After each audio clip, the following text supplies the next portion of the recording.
ਪਿਆਰੇ ਵਿਦਿਆਰਥੀਓ, ਸਤਿ ਸ਼੍ਰੀ ਅਕਾਲ। ਸੋ ਅੱਜ ਦੀ ਇਸ ਵੀਡੀਓ ਦੇ ਵਿੱਚ ਅਸੀਂ ਕੰਪਿਊਟਰ ਸਾਇੰਸ ਜਮਾਤ 9ਵੀਂ ਦੇ ਪਾਠ 6ਵਾਂ ਇੰਟਰਨੈਟ ਐਪਲੀਕੇਸ਼ਨ ਪਾਠ ਲੈ ਕੇ ਹਾਜ਼ਰ ਹੋਏ ਹਾਂ।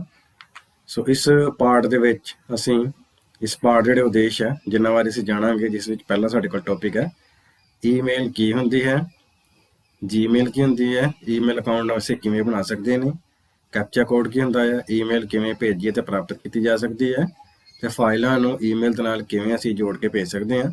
ਫਿਰ ਅਸੀਂ ਪੜਾਂਗੇ ਗੂਗਲ ਐਪਸ ਕੀ ਹੁੰਦੀਆਂ ਨੇ, ਤੇ ਵੱਖ-ਵੱਖ ਤਰ੍ਹਾਂ ਜਿਹੜੀ ਗੂਗਲ ਐਪਸ ਹੈ ਉਹਨਾਂ ਬਾਰੇ ਵੀ ਅਸੀਂ ਇਸ ਵੀਡੀਓ ਦੇ ਵਿੱਚ ਪੜਾਂਗੇ। ਉਸ ਤੋਂ ਬਾਅਦ ਸੌਫਟਵੇਅਰ ਨੂੰ ਕਿਵੇਂ ਡਾਊਨਲੋਡ ਕਰਨਾ ਹੈ ਉਸ ਬਾਰੇ ਪੜਾਂਗੇ। ਕਲਾਊਡ ਨੈਟਵਰਕਿੰਗ ਕੀ ਹੁੰਦੀ ਹੈ ਉਸ ਬਾਰੇ ਪੜਾਂਗੇ। ਫਿਰ ਇੰਟਰਨੈਟ ਸੁਰੱਖਿਆ ਕੀ ਹੁੰਦੀ ਹੈ। ਇੰਟਰਨੈਟ ਸੁਰੱਖਿਆ ਤੋਂ ਬਾਅਦ ਅੱਗੇ ਸਾਡੇ ਕੋਲ ਪਹਿਲਾ ਟੌਪਿਕ ਹੈ ਇੰਟਰਨੈਟ ਐਪਲੀਕੇਸ਼ਨ ਕੀ ਹੁੰਦੀ ਹੈ। ਇੰਟਰਨੈਟ ਪੂਰੇ ਸੰਸਾਰ ਵਿੱਚ ਫੈਲੇ ਹੋਏ ਕੰਪਿਊਟਰ ਨੈਟਵਰਕਾਂ ਦਾ ਸਮੂਹ ਹੈ ਜੋ ਕਿ ਕਾਮਨ ਸੌਫਟਵੇਅਰ ਸਟੈਂਡਰਡ ਦੀ ਵਰਤੋਂ ਕਰਦੇ ਹੋਏ ਇੱਕ ਦੂਜੇ ਨਾਲ ਡਾਟਾ ਦੀ ਅਦਲਾ ਬਦਲੀ ਕਰਦੇ ਹਨ। ਇੰਟਰਨੈਟ ਨੂੰ ਵਰਤਣ ਵਾਲਾ ਜਾਣਕਾਰੀ ਨੂੰ ਕਈ ਤਰੀਕਿਆਂ ਰਾਹੀਂ ਜਿਵੇਂ ਕਿ ਟੈਲੀਫੋਨ ਦੀਆਂ ਤਾਰਾਂ ਜਾਂ ਫਿਰ ਸੈਟੇਲਾਈਟ ਲਿੰਕ ਦੀ ਵਰਤੋਂ ਕਰਦੇ ਹੋਏ ਸਾਂਝਾ ਕਰ ਸਕਦਾ ਹੈ। ਇੰਟਰਨੈਟ ਦੇ ਜ਼ਰੀਏ ਅਸੀਂ ਕਈ ਸੇਵਾਵਾਂ ਜਿਵੇਂ ਕਿ internet banking, online shopping, online ticket booking, online bill payment, email ਆਦਿ ਦੀ ਵਰਤੋਂ ਕਰ ਸਕਦੇ ਹਾਂ। ਇੰਟਰਨੈਟ ਸਾਨੂੰ ਇਲੈਕਟ੍ਰੋਨਿਕ ਕਮਰ ਦੀ ਸੁਵਿਧਾ ਪ੍ਰਦਾਨ ਕਰਦਾ ਹੈ ਜਿਸ ਦੇ ਜ਼ਰੀਏ ਇਲੈਕਟ੍ਰੋਨਿਕ ਸਿਸਟਮ ਦੁਆਰਾ ਵਪਾਰ ਕੀਤਾ ਜਾਂਦਾ ਹੈ। ਸੋ ਆਓ ਅੱਗੇ ਅਸੀਂ ਹੁਣ ਈਮੇਲ ਬਾਰੇ ਜਾਣਦੇ ਹਾਂ। ਅੱਗੇ ਅਸੀਂ ਹੁਣ ਜਾਣਾਂਗੇ ਈਮੇਲ ਕੀ ਹੈ। ਤਾਂ ਈਮੇਲ ਦਾ ਜਿਹੜਾ ਪੂਰਾ ਨਾਮ ਹੈ ਉਹ ਹੈ ਇਲੈਕਟ੍ਰੋਨਿਕ ਮੇਲ। ਇਸ ਨੂੰ ਅਸੀਂ ਸ਼ੋਰਟ ਵਿੱਚ ਈਮੇਲ ਆਖਦੇ ਹਾਂ। ਈਮੇਲ ਇਲੈਕਟ੍ਰੋਨਿਕ ਯੰਤਰਾਂ ਰਾਹੀਂ ਕਿਸੇ ਨੈਟਵਰਕ ਦੇ ਜ਼ਰੀਏ ਸੰਦੇਸ਼ ਨੂੰ ਭੇਜਣ ਅਤੇ ਪ੍ਰਾਪਤ ਕਰਨ ਦਾ ਇੱਕ ਮਾਧਿਅਮ ਹੈ। ਤੇ ਈਮੇਲ ਦੀ ਜਿਹੜੀ ਵਰਤੋਂ ਹੈ ਉਹ ਸਰਕਾਰੀ ਦਫ਼ਤਰਾਂ, ਅਦਾਲਤਾਂ, ਸਕੂਲਾਂ, ਕਾਲਜਾਂ ਆਦਿ ਜਗ੍ਹਾ ਤੇ ਸੂਚਨਾ ਨੂੰ ਭੇਜਣ ਜਾਂ ਪ੍ਰਾਪਤ ਕਰਨ ਲਈ ਇਸ ਦੀ ਵਰਤੋਂ ਕੀਤੀ ਜਾਂਦੀ ਹੈ। ਜਿਵੇਂ ਕਿ ਤੁਸੀਂ ਇਸ ਚਿੱਤਰ ਵਿੱਚ ਦੇਖ ਪਾ ਰਹੇ ਹੋ, ਤੇ ਰੋਜ਼ਾਨਾ ਕਾਫੀ ਸਾਰੀ ਜਿਹੜੀਆਂ ਈਮੇਲਸ ਆ ਉਹ ਇੱਕ ਜਗ੍ਹਾ ਤੋਂ ਦੂਸਰੀ ਜਗ੍ਹਾ ਤੇ ਜਾਂਦੀਆਂ ਹਨ। ਇਹ ਇੰਟਰਨੈਟ ਦੀ ਇੱਕ ਮਹੱਤਵਪੂਰਨ ਸੁਵਿਧਾ ਹੈ। ਅੱਜ ਦੇ ਸਮੇਂ ਵਿੱਚ ਈਮੇਲ ਇੰਟਰਨੈਟ ਦੁਆਰਾ ਪ੍ਰਦਾਨ ਕੀਤੀਆਂ ਜਾ ਰਹੀਆਂ ਸੁਵਿਧਾਵਾਂ ਦੀ ਸੂਚੀ ਵਿੱਚ ਨੰਬਰ 1 ਸਥਾਨ ਤੇ ਹੈ। ਈਮੇਲ ਦੁਆਰਾ ਸੰਦੇਸ਼ ਨੂੰ ਭੇਜਿਆ ਤੇ ਪ੍ਰਾਪਤ ਕੀਤਾ ਜਾਂਦਾ ਹੈ। ਉਦਾਹਰਨ ਦੇ ਤੌਰ ਤੇ ਜੇਕਰ ਅਸੀਂ ਯੂਨਾਈਟਿਡ ਸਟੇਟ ਦੀ ਗੱਲ ਕਰੀਏ ਤਾਂ ਉੱਥੇ ਜਿਹੜਾ ਡਾਕ ਵਿਭਾਗ ਹੈ ਉਹ ਲਗਭਗ 200 ਕਰੋੜ ਦੇ ਲਗਭਗ ਜਿਹੜੀ ਚਿੱਠੀਆਂ ਰੋਜ਼ ਪ੍ਰਾਪਤ ਕਰਦਾ ਹੈ। ਪਰ ਇੰਟਰਨੈਟ ਦੇ ਉੱਤੇ ਹਰ ਰੋਜ਼ ਲਗਭਗ 247 ਕਰੋੜ ਤੋਂ ਵੀ ਜ਼ਿਆਦਾ ਜਿਹੜੀਆਂ ਈਮੇਲਸ ਹੈ ਉਹ ਭੇਜੀਆਂ ਜਾਂਦੀਆਂ ਹਨ। ਅੱਗੇ ਅਸੀਂ ਹੁਣ ਈਮੇਲ ਦੇ ਜਿਹੜੇ ਫਾਇਦੇ ਹੈ ਜਾਂ ਲਾਭ ਹੈ ਉਹਨਾਂ ਬਾਰੇ ਜਾਣ ਲੈਂਦੇ ਹਾਂ। ਤਾਂ ਸਭ ਤੋਂ ਪਹਿਲਾਂ ਸਾਡੇ ਕੋਲ ਇਸਦਾ ਜਿਹੜਾ ਬੈਨੀਫਿਟ ਹੈ, ਲਾਭ ਹੈ, ਉਹ ਹੈਗਾ ਖਰਚ। ਇੰਟਰਨੈਟ ਦੀ ਵਰਤੋਂ ਦੀ ਕੀਮਤ ਇੰਟਰਨੈਟ ਕਨੈਕਸ਼ਨ ਲੈਣ ਲਈ ਦਿੱਤੀ ਜਾਣ ਵਾਲੀ ਰਕਮ ਦੇ ਬਰਾਬਰ ਹੈ। ਯੂਜ਼ਰ ਨੂੰ ਡਾਕ ਟਿਕਟਾਂ ਦੇ ਪੈਸੇ ਨਹੀਂ ਦੇਣੇ ਪੈਂਦੇ। ਇਹ ਫੈਕਸ ਨਾਲੋਂ ਵੀ ਸਸਤੀ ਪੈਂਦੀ ਹੈ। ਫੈਕਸ ਉੱਤੇ ਕਾਗਜ਼ ਅਤੇ ਟੈਲੀਫੋਨ ਦੇ ਖਰਚੇ ਦੇਣੇ ਪੈਂਦੇ ਹਨ। ਈਮੇਲ ਕਰਨ ਸਮੇਂ ਅਜਿਹਾ ਕੋਈ ਖਰਚ ਸਾਨੂੰ ਨਹੀਂ ਦੇਣਾ ਪੈਂਦਾ। ਲੰਬੇ ਸੰਦੇਸ਼ ਦਾ ਖਰਚ ਛੋਟੇ ਸੰਦੇਸ਼ ਜਿੰਨਾ ਹੁੰਦਾ ਹੈ। ਉਸ ਤੋਂ ਬਾਅਦ ਅੱਗੇ ਅਸੀਂ ਪੜਾਂਗੇ ਇਸਦਾ ਦੂਸਰਾ ਜਿਹੜਾ ਫੀਚਰ ਹੈ ਉਹ ਸਾਡੇ ਕੋਲ ਹੈ ਰਫ਼ਤਾਰ। ਈਮੇਲ ਦੀ ਰਫ਼ਤਾਰ ਸਾਡੇ ਦੂਸਰੇ ਚਿੱਠੀ ਪੱਤਰ ਨਾਲੋਂ ਵੱਧ ਹੁੰਦੀ ਹੈ। ਈਮੇਲ ਸੰਦੇਸ਼ ਆਪਣੀ ਮੰਜ਼ਿਲ ਉੱਤੇ ਕੁਝ ਕੁ ਮਿੰਟਾਂ ਸਕਿੰਟਾਂ ਵਿੱਚ ਪਹੁੰਚ ਜਾਂਦੇ ਹਨ। ਇੱਕ ਦਿਨ ਵਿੱਚ ਕਈ ਵਾਰ ਪੱਤਰ ਵਿਵਹਾਰ ਕੀਤਾ ਜਾ ਸਕਦਾ ਹੈ। ਤੀਸਰਾ ਸਾਡੇ ਕੋਲ ਇਸ ਵਿੱਚ ਫੀਚਰ ਹੈਗਾ ਸੁਵਿਧਾ। ਕੰਪਿਊਟਰ ਵਰਤਣ ਵਾਲੇ ਸੰਦੇਸ਼ਾਂ ਨੂੰ ਆਪਣੇ ਕੰਪਿਊਟਰ ਤੇ ਟਾਈਪ ਕਰਦੇ ਹਨ ਅਤੇ ਫਿਰ ਆਪਣੀ ਸਹੂਲਤ ਵੇਖ ਕੇ ਕਿਸੇ ਵੇਲੇ ਵੀ ਈਮੇਲ ਕਰ ਦਿੰਦੇ ਹਨ। ਇਸ ਨਾਲ ਨਾ ਕਾਗਜ਼ ਦੀ ਵਰਤੋਂ ਹੁੰਦੀ ਹੈ, ਨਾ ਹੀ ਕੋਈ ਡਾਕ ਖਰਚਾ ਆਉਂਦਾ ਹੈ ਤੇ ਨਾ ਹੀ ਕੋਈ ਹੋਰ ਸਮੱਸਿਆ ਆਉਂਦੀ ਹੈ। ਇਸ ਵਿੱਚ ਸਾਡੇ ਕੋਲ ਜਿਹੜਾ ਅਗਲਾ ਇਸ ਦਾ ਫੀਚਰ ਹੈ ਉਹ ਹੈ ਸਾਡੇ ਕੋਲ ਤੁਰੰਤ ਜਵਾਬ। ਸੋ ਤੁਰੰਤ ਜਵਾਬ ਤੋਂ ਇੱਥੇ ਭਾਵ ਹੈ ਵੀ ਜੋ ਵੀ ਅਸੀਂ ਜਿਹੜੀ ਚਿੱਠੀ ਹੈ ਜਾਂ ਕੋਈ ਵੀ ਅਸੀਂ ਪੱਤਰ ਹੈ ਉਹ ਅਸੀਂ ਕਿਸੇ ਨੂੰ ਸੰਦੇਸ਼ ਆਪਣਾ ਭੇਜਦੇ ਹਾਂ ਤਾਂ ਕੁਝ ਹੀ ਦੇਰ ਵਿੱਚ ਸਾਨੂੰ ਉਹਦਾ ਜਿਹੜਾ ਜਵਾਬ ਹੈ ਉਹ ਵੀ ਪ੍ਰਾਪਤ ਹੋ ਜਾਂਦਾ ਹੈ। ਉਸ ਤੋਂ ਬਾਅਦ ਅਗਲਾ ਲਿਖਤੀ। ਇਸ ਵਿੱਚ ਸਾਡੇ ਕੋਲ ਇਸ ਦਾ ਪੰਜਵਾਂ ਫੀਚਰ ਹੈ ਜਾਂ ਫਾਇਦਾ ਹੈ ਲਿਖਣ ਦੀ ਆਜ਼ਾਦੀ। ਤਾਂ ਲਿਖਣ ਦੀ ਆਜ਼ਾਦੀ ਤੋਂ ਭਾਵ ਹੈ ਇਸ ਵਿੱਚ ਸਾਡੇ ਕੋਲ ਸ਼ਬਦਾਂ ਨੂੰ ਲਿਖਣ ਦੀ ਕੋਈ ਪਾਬੰਦੀ ਨਹੀਂ ਹੈ ਕਿ ਅਸੀਂ 50 ਅੱਖਰ ਲਿਖ ਸਕਦੇ ਹਾਂ ਜਾਂ 1000 ਅੱਖਰ ਲਿਖ ਸਕਦੇ ਹਾਂ। ਤੁਸੀਂ ਜਿੰਨੇ ਅੱਖਰ ਚਾਹੋ ਇਸ ਈਮੇਲ ਰਾਹੀਂ ਲਿਖ ਕੇ ਭੇਜ ਸਕਦੇ ਹੋ। ਅਗਲਾ ਸਾਡੇ ਕੋਲ ਹੈ ਮੀਡੀਆ। ਤਾਂ ਤੁਸੀਂ ਈਮੇਲ ਦੇ ਵਿੱਚ ਸਿਰਫ ਸ਼ਬਦ ਹੀ ਨਹੀਂ, ਤੁਸੀਂ ਕੋਈ ਫੋਟੋ, ਵੀਡੀਓ, ਗਾਣੇ ਜਾਂ ਕੋਈ ਹੋਰ ਜਿਹੜੀ ਫਾਈਲ ਹੈ ਉਸ ਨੂੰ ਵੀ ਤੁਸੀਂ ਇਸ ਈਮੇਲ ਦੇ ਵਿੱਚ ਮੌਜੂਦ ਆਪਸ਼ਨ ਅਟੈਚਮੈਂਟ ਰਾਹੀਂ ਉਸ ਨੂੰ ਭੇਜ ਸਕਦੇ ਹੋ। ਅਗਲਾ ਸਾਡੇ ਕੋਲ ਹੈ ਭਰੋਸੇਮੰਦ ਅਤੇ ਸੁਰੱਖਿਆ। ਈਮੇਲ ਇੱਕ ਸੁਰੱਖਿਅਤ ਅਤੇ ਭਰੋਸੇਮੰਦ ਮਾਧਿਅਮ ਹੈ। ਇਹ ਤੁਹਾਡੇ ਸੰਦੇਸ਼ ਨੂੰ ਹਰ ਹਾਲਤ ਵਿੱਚ ਪਹੁੰਚਾਉਣ ਦੀ ਕੋਸ਼ਿਸ਼ ਕਰਦਾ ਹੈ ਅਤੇ 99.99% ਤੱਕ ਇਹ ਭਰੋਸਾ ਦਿੰਦਾ ਹੈ ਕਿ ਤੁਹਾਡੀ ਜਿਹੜੀ ਈਮੇਲ ਹੈ ਉਹ ਤੁਹਾਡੇ ਵੱਲੋਂ ਦਿੱਤੇ ਗਏ ਜਾਂ ਪਤੇ 'ਤੇ ਜ਼ਰੂਰ ਪਹੁੰਚੇਗੀ। ਤੁਹਾਡੀ ਜਿਹੜੀ ਈਮੇਲ ਚਿੱਠੀ ਜਿਹੜੀ ਉਹ ਰਸਤੇ 'ਚ ਗਾਇਬ ਨਹੀਂ ਹੁੰਦੀ ਅਤੇ ਨਾ ਹੀ ਉਸ ਨੂੰ ਕੋਈ ਕਿਸੇ ਕਬੂਤਰ ਦੇ ਫੜਨ ਦਾ ਡਰ ਹੁੰਦਾ ਹੈ ਅਤੇ ਨਾ ਹੀ ਕੋਈ ਤੀਸਰਾ ਵਿਅਕਤੀ ਤੁਹਾਡੇ ਈਮੇਲ ਨੂੰ ਪੜ੍ਹ ਸਕਦਾ ਹੈ। ਅੱਗੇ ਹੁਣ ਅਸੀਂ ਈਮੇਲ ਬਾਰੇ ਪੜ੍ਹਾਂਗੇ ਕਿ ਈਮੇਲ ਪਹਿਲਾਂ ਅਸੀਂ ਈਮੇਲ ਕਿੱਦਾਂ ਭੇਜਦੇ ਸੀ ਅਤੇ ਹੁਣ ਅਸੀਂ ਈਮੇਲ ਨੂੰ ਕਿਸ ਜ਼ਰੀਏ ਰਾਹੀਂ ਭੇਜਦੇ ਹਾਂ।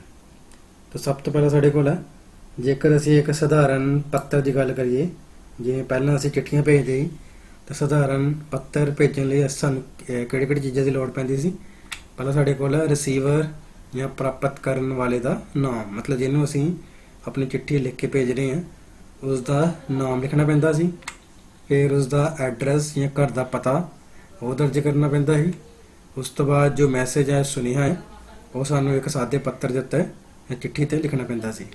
ਫਿਰ ਅਸੀਂ ਉਸ ਚਿੱਠੀ ਨੂੰ ਉਸ ਲਿਫਾਫੇ ਵਿੱਚ ਪਾ ਕੇ ਬਾਹਰ ਰਿਸੀਵਰ ਤੇ ਐਡਰੈਸ ਜਿਹੜਾ ਪਤਾ ਹੈ ਉਹ ਲਿਖ ਕੇ ਅਸੀਂ ਪੋਸਟ ਆਫਿਸ ਵਿੱਚ ਰਸੀਦੀ ਟਿਕਟ ਜਾਂ ਡਾਕ ਟਿਕਟ ਲਗਾ ਕੇ ਉਸਨੂੰ ਪੋਸਟ ਆਫਿਸ ਵਿੱਚ ਪੋਸਟ ਕਰ ਦਿੰਦੇ ਸੀ, ਜਿਸ ਦੇ ਲਈ ਕਾਫੀ ਜਿਹੜਾ ਸਮਾਂ ਹੈ ਤੇ ਪੈਸੇ ਹੈ ਉਹ ਬਰਬਾਦ ਹੁੰਦੇ ਸੀ।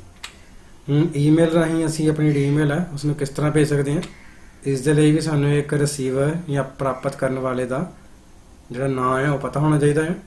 ਉਸ ਤੋਂ ਬਾਅਦ ਐਡਰੈਸ ਦੇ ਤੌਰ 'ਤੇ ਇੱਥੇ ਸਾਡੇ ਕੋਲ ਈਮੇਲ ਆਈਡੀ ਦੀ ਵਰਤੋਂ ਕੀਤੀ ਜਾਂਦੀ ਹੈ। ਉਸ ਤੋਂ ਬਾਅਦ ਮੈਸੇਜ ਜਾਂ ਸੁਨੇਹਾ। ਈਮੇਲ ਦੀ ਬੋਡੀ ਵਿੱਚ ਅਸੀਂ ਆਪਣਾ ਮੈਸੇਜ ਜਾਂ ਸੁਨੇਹਾ ਹੈ ਉਹ ਟਾਈਪ ਕਰ ਸਕਦੇ ਹਾਂ ਜਾਂ ਕੋਈ ਮੀਡੀਆ ਜਾਂ ਫਾਈਲ ਵਗੈਰਾ ਉਸ ਨੂੰ ਨਾਲ ਅਟੈਚ ਕਰਕੇ ਭੇਜ ਸਕਦੇ ਹਾਂ। ਲਾਸਟ ਵਿੱਚ ਸਾਡੇ ਕੋਲ ਹੈ ਸੈਂਡ। ਜਦੋਂ ਅਸੀਂ ਸਾਰੇ ਰਿਸੀਵਰ, ਪ੍ਰਾਪਤ ਕਰਨ ਵਾਲਾ, ਐਡਰੈਸ ਅਤੇ ਆਪਣਾ ਮੈਸੇਜ ਜਾਂ ਸੁਨੇਹਾ ਨਾਲ ਉਸ ਨੂੰ ਈਮੇਲ 'ਚ ਦਰਜ ਕਰ ਦਿਆਂਗੇ, ਉਸ ਤੋਂ ਬਾਅਦ ਸੈਂਡ ਆਪਸ਼ਨ 'ਤੇ ਕਲਿੱਕ ਕਰਦੇ ਸਾਰ ਹੀ ਸਾਡੀ ਜਿਹੜੀ ਈਮੇਲ ਹੈ ਉਹ ਸਾਡੇ ਵੱਲੋਂ ਦਿੱਤੇ ਗਏ ਈਮੇਲ ਆਈਡੀ ਐਡਰੈਸ 'ਤੇ ਪਹੁੰਚ ਜਾਵੇਗੀ ਅਤੇ ਇਸ ਦੇ ਲਈ ਸਾਨੂੰ ਕੋਈ ਵਾਧੂ ਖਰਚ ਵੀ ਨਹੀਂ ਕਰਨਾ ਪੈਂਦਾ।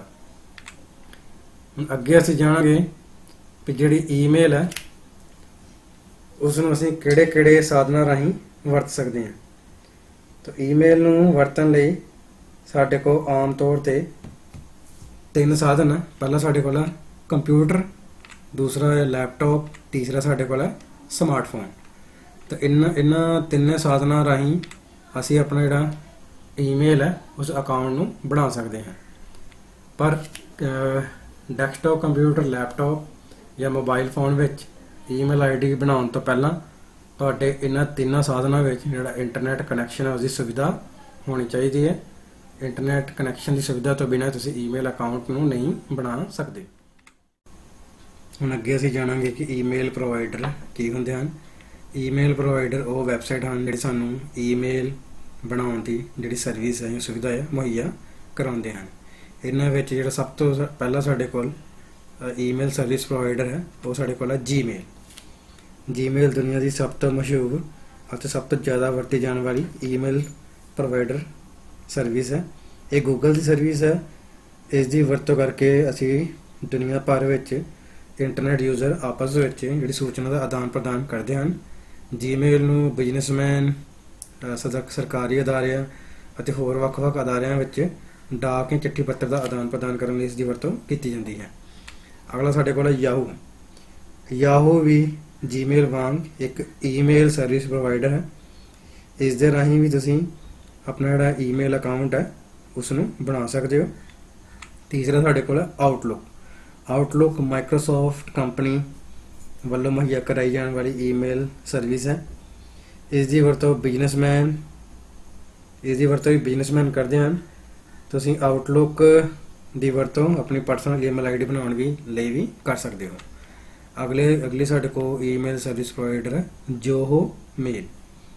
ਜੋਹੋ ਮੇਲ ਵਿੱਚ ਵੀ ਤੁਸੀਂ ਆਪਣੀ ਈਮੇਲ ਆਈਡੀ ਬਣਾ ਕੇ ਉਸ ਦੀ ਮੁਫਤ ਵਿੱਚ ਜਿਹੜੀ ਵਰਤੋਂ ਉਹ ਕਰ ਸਕਦੇ ਹੋ।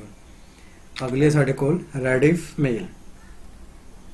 ਰੈਡਿਫ ਮੇਲ ਵਿੱਚ ਵੀ ਤੁਸੀਂ ਆਪਣਾ ਜਿਹੜਾ ਈਮੇਲ ਅਕਾਊਂਟ ਹੈ ਉਹ ਬਣਾ ਸਕਦੇ ਹੋ, ਪਰ ਇਸ ਵਿੱਚ ਜੇਕਰ ਤੁਸੀਂ ਆਪਣੇ ਫਰੈਂਡਸ ਜਾਂ ਦੋਸਤਾਂ ਵਿੱਚ ਵੱਖਰਾ ਆਪਣੀ ਈਮੇਲ ਆਈਡੀ ਵੱਖਰੀ ਬਣਾਉਣਾ ਚਾਹੁੰਦੇ ਹੋ ਤਾਂ ਤੁਸੀਂ ਰੈਡਿਫ ਮੇਲ ਦੀ ਵਰਤੋਂ ਕਰ ਸਕਦੇ ਹੋ, ਕਿਉਂਕਿ ਇਸ ਦੀ ਵਰਤੋਂ ਕਰਦੇ ਹੋਏ ਤੁਸੀਂ ਆਪਣੀ ਈਮੇਲ ਆਈਡੀ ਦਾ ਜਿਹੜਾ ਪਿਛਲਾ ਡੋਮੇਨ ਨੇਮ ਹੈ ਉਸ ਨੂੰ ਬਦਲ ਸਕਦੇ ਹੋ।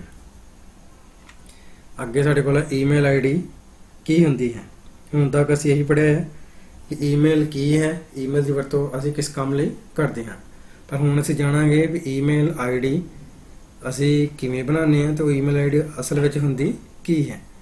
ਤਾਂ ਜਿਵੇਂ ਕਿ ਤੁਸੀਂ ਸਕਰੀਨ ਤੇ ਦੇਖ ਪਾ ਰਹੇ ਹੋ, ਇੱਥੇ ਕੁਝ ਟੈਕਸਟ ਲਿਖਿਆ ਹੋਇਆ ਨਜ਼ਰ ਆ ਰਿਹਾ japjiinfotech@gmail.com।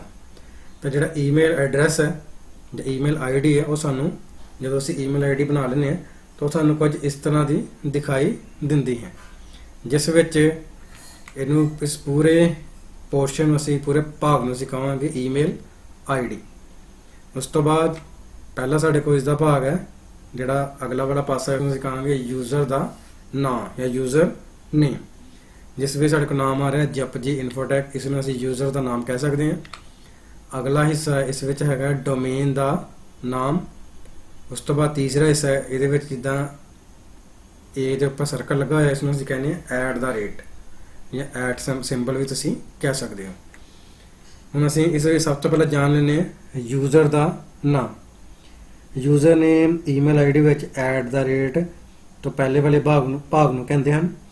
ਇਸ ਦੀ ਵਰਤੋਂ ਈਮੇਲ ਅਕਾਊਂਟ ਵਿੱਚ ਲੌਗਇਨ ਕਰਨ ਦੇ ਲਈ ਵਰਤੀ ਜਾਂਦੀ ਹੈ ਅਤੇ ਉਸ ਵਿਅਕਤੀ ਦੀ ਪਛਾਣ ਨੂੰ ਦਰਸਾਉਂਦਾ ਹੈ। ਇਸ ਤੋਂ ਇਲਾਵਾ ਜੇਕਰ ਤੁਸੀਂ ਆਪਣੇ ਬਿਜ਼ਨਸ ਜਾਂ ਕਿਸੇ ਹੋਰ ਸੰਸਥਾ ਦੇ ਨਾਮ ਤੋਂ ਵੀ ਆਪਣੀ ਜਿਹੜੀ ਈਮੇਲ ਆਈਡੀ ਹੈ, ਜਿਹੜਾ ਯੂਜ਼ਰ ਨੇਮ ਹੈ, ਤੁਸੀਂ ਆਪਣੀ ਸੰਸਥਾ ਦੇ ਨਾਮ ਦੇ ਨਾਲ ਸੰਬੰਧਿਤ ਜਿਹੜਾ ਯੂਜ਼ਰ ਨੇਮ ਹੈ ਉਹ ਰੱਖ ਸਕਦੇ ਹੋ। ਅਗਲਾ ਸਾਡੇ ਕੋਲ ਹੈ ਡੋਮੇਨ ਦਾ ਨਾਮ ਜਾਂ ਡੋਮੇਨ ਨੇਮ।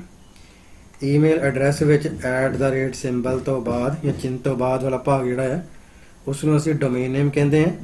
ਇਹ ਉਸ ਸਰਵਰ ਜਾਂ ਕੰਪਿਊਟਰ ਦਾ ਨਾਮ ਹੁੰਦਾ ਹੈ ਜਿਹੜਾ ਸਾਨੂੰ ਇੰਟਰਨੈਟ ਦੇ ਉੱਪਰ ਇਹ ਜਿਹੜੀ ਸਰਵਿਸ ਹੈ ਉਹ ਮੁਹੱਈਆ ਕਰਵਾ ਰਿਹਾ ਹੈ। ਤੇ ਇਸ ਵਿੱਚ ਉਸ ਤੋਂ ਬਾਅਦ ਜੀਮੇਲ ਤੋਂ ਬਾਅਦ ਅਗਲਾ ਨਾਮ ਹੈ .com। .com ਇੱਕ ਟੌਪ ਲੈਵਲ ਡੋਮੇਨ ਹੈ ਜਿਸ ਦੀ ਵਰਤੋਂ ਕਮਰਸ਼ੀਅਲ ਬਿਜ਼ਨਸ ਦੇ ਤੌਰ ਤੇ ਕੀਤੀ ਜਾਂਦੀ ਹੈ। ਲਾਸਟ ਵੀ ਸਾਡੇ ਕੋਲ ਹੈਗਾ @ ਇਸ ਚਿੰਨ੍ਹ ਨੂੰ ਅਸੀਂ @ ਵੀ ਕਹਿ ਦਿੰਦੇ ਹਾਂ। ਇਹ ਈਮੇਲ ਐਡਰੈਸ ਵਿੱਚ ਯੂਜ਼ਰ ਨੇਮ ਅਤੇ ਡੋਮੇਨ ਨੇਮ ਨੂੰ ਵੱਖ ਕਰਨ ਲਈ ਵਰਤਿਆ ਜਾਂਦਾ ਹੈ। ਇਹ ਈਮੇਲ ਆਈਡੀ। ਸੋ ਅਗਲਾ ਸਾਡੇ ਕੋਲ ਟੌਪਿਕ ਹੈ ਕੈਪਚਾ ਕੋਡ। ਕੈਪਚਾ ਦਾ ਪੂਰਾ ਨਾਮ ਹੁੰਦਾ ਹੈ completely automated public Turing test to tell computer and human apart ਹੈ। ਇਹ ਇੱਕ ਤਰ੍ਹਾਂ ਦਾ ਟੈਸਟ ਹੈ ਜੋ ਇਹ ਪਤਾ ਲਗਾਉਂਦਾ ਹੈ ਕਿ ਯੂਜ਼ਰ ਮਨੁੱਖ ਹੈ ਜਾਂ ਨਹੀਂ। ਜਦੋਂ ਅਸੀਂ ਕਿਸੇ ਵੈਬਸਾਈਟ ਤੇ ਆਨਲਾਈਨ ਰਜਿਸਟ੍ਰੇਸ਼ਨ ਕਰਦੇ ਹਾਂ ਜਾਂ ਕਿਸੇ ਬੈਂਕ ਦੀ ਵੈਬਸਾਈਟ ਜਾਂ ਸ਼ਾਪਿੰਗ ਵੈਬਸਾਈਟ ਤੇ ਕੁਝ ਖਰੀਦਾਰੀ ਕਰਦੇ ਹਾਂ ਜਾਂ ਕਿਸੇ ਵੈਬਸਾਈਟ ਤੇ ਸਾਈਨ ਅਪ ਕਰਦੇ ਹਾਂ ਤਾਂ ਉਸ ਸਮੇਂ ਸਾਨੂੰ ਇੱਕ ਇਮੇਜ ਦਿਖਾਈ ਦਿੰਦੀ ਹੈ ਜਿਸ ਵਿੱਚ ਕੁਝ ਅੱਖਰ ਪੁੱਛੇ ਜਾਂਦੇ ਹਨ ਅਤੇ ਉਹਨਾਂ ਅੱਖਰਾਂ ਨੂੰ ਹੇਠਾਂ ਬਾਕਸ ਵਿੱਚ ਲਿਖ ਕੇ ਸਬਮਿਟ ਕਰਨਾ ਹੁੰਦਾ ਹੈ। ਉਸ ਨੂੰ ਕੈਪਚਾ ਕੋਡ ਕਹਿੰਦੇ ਹਨ।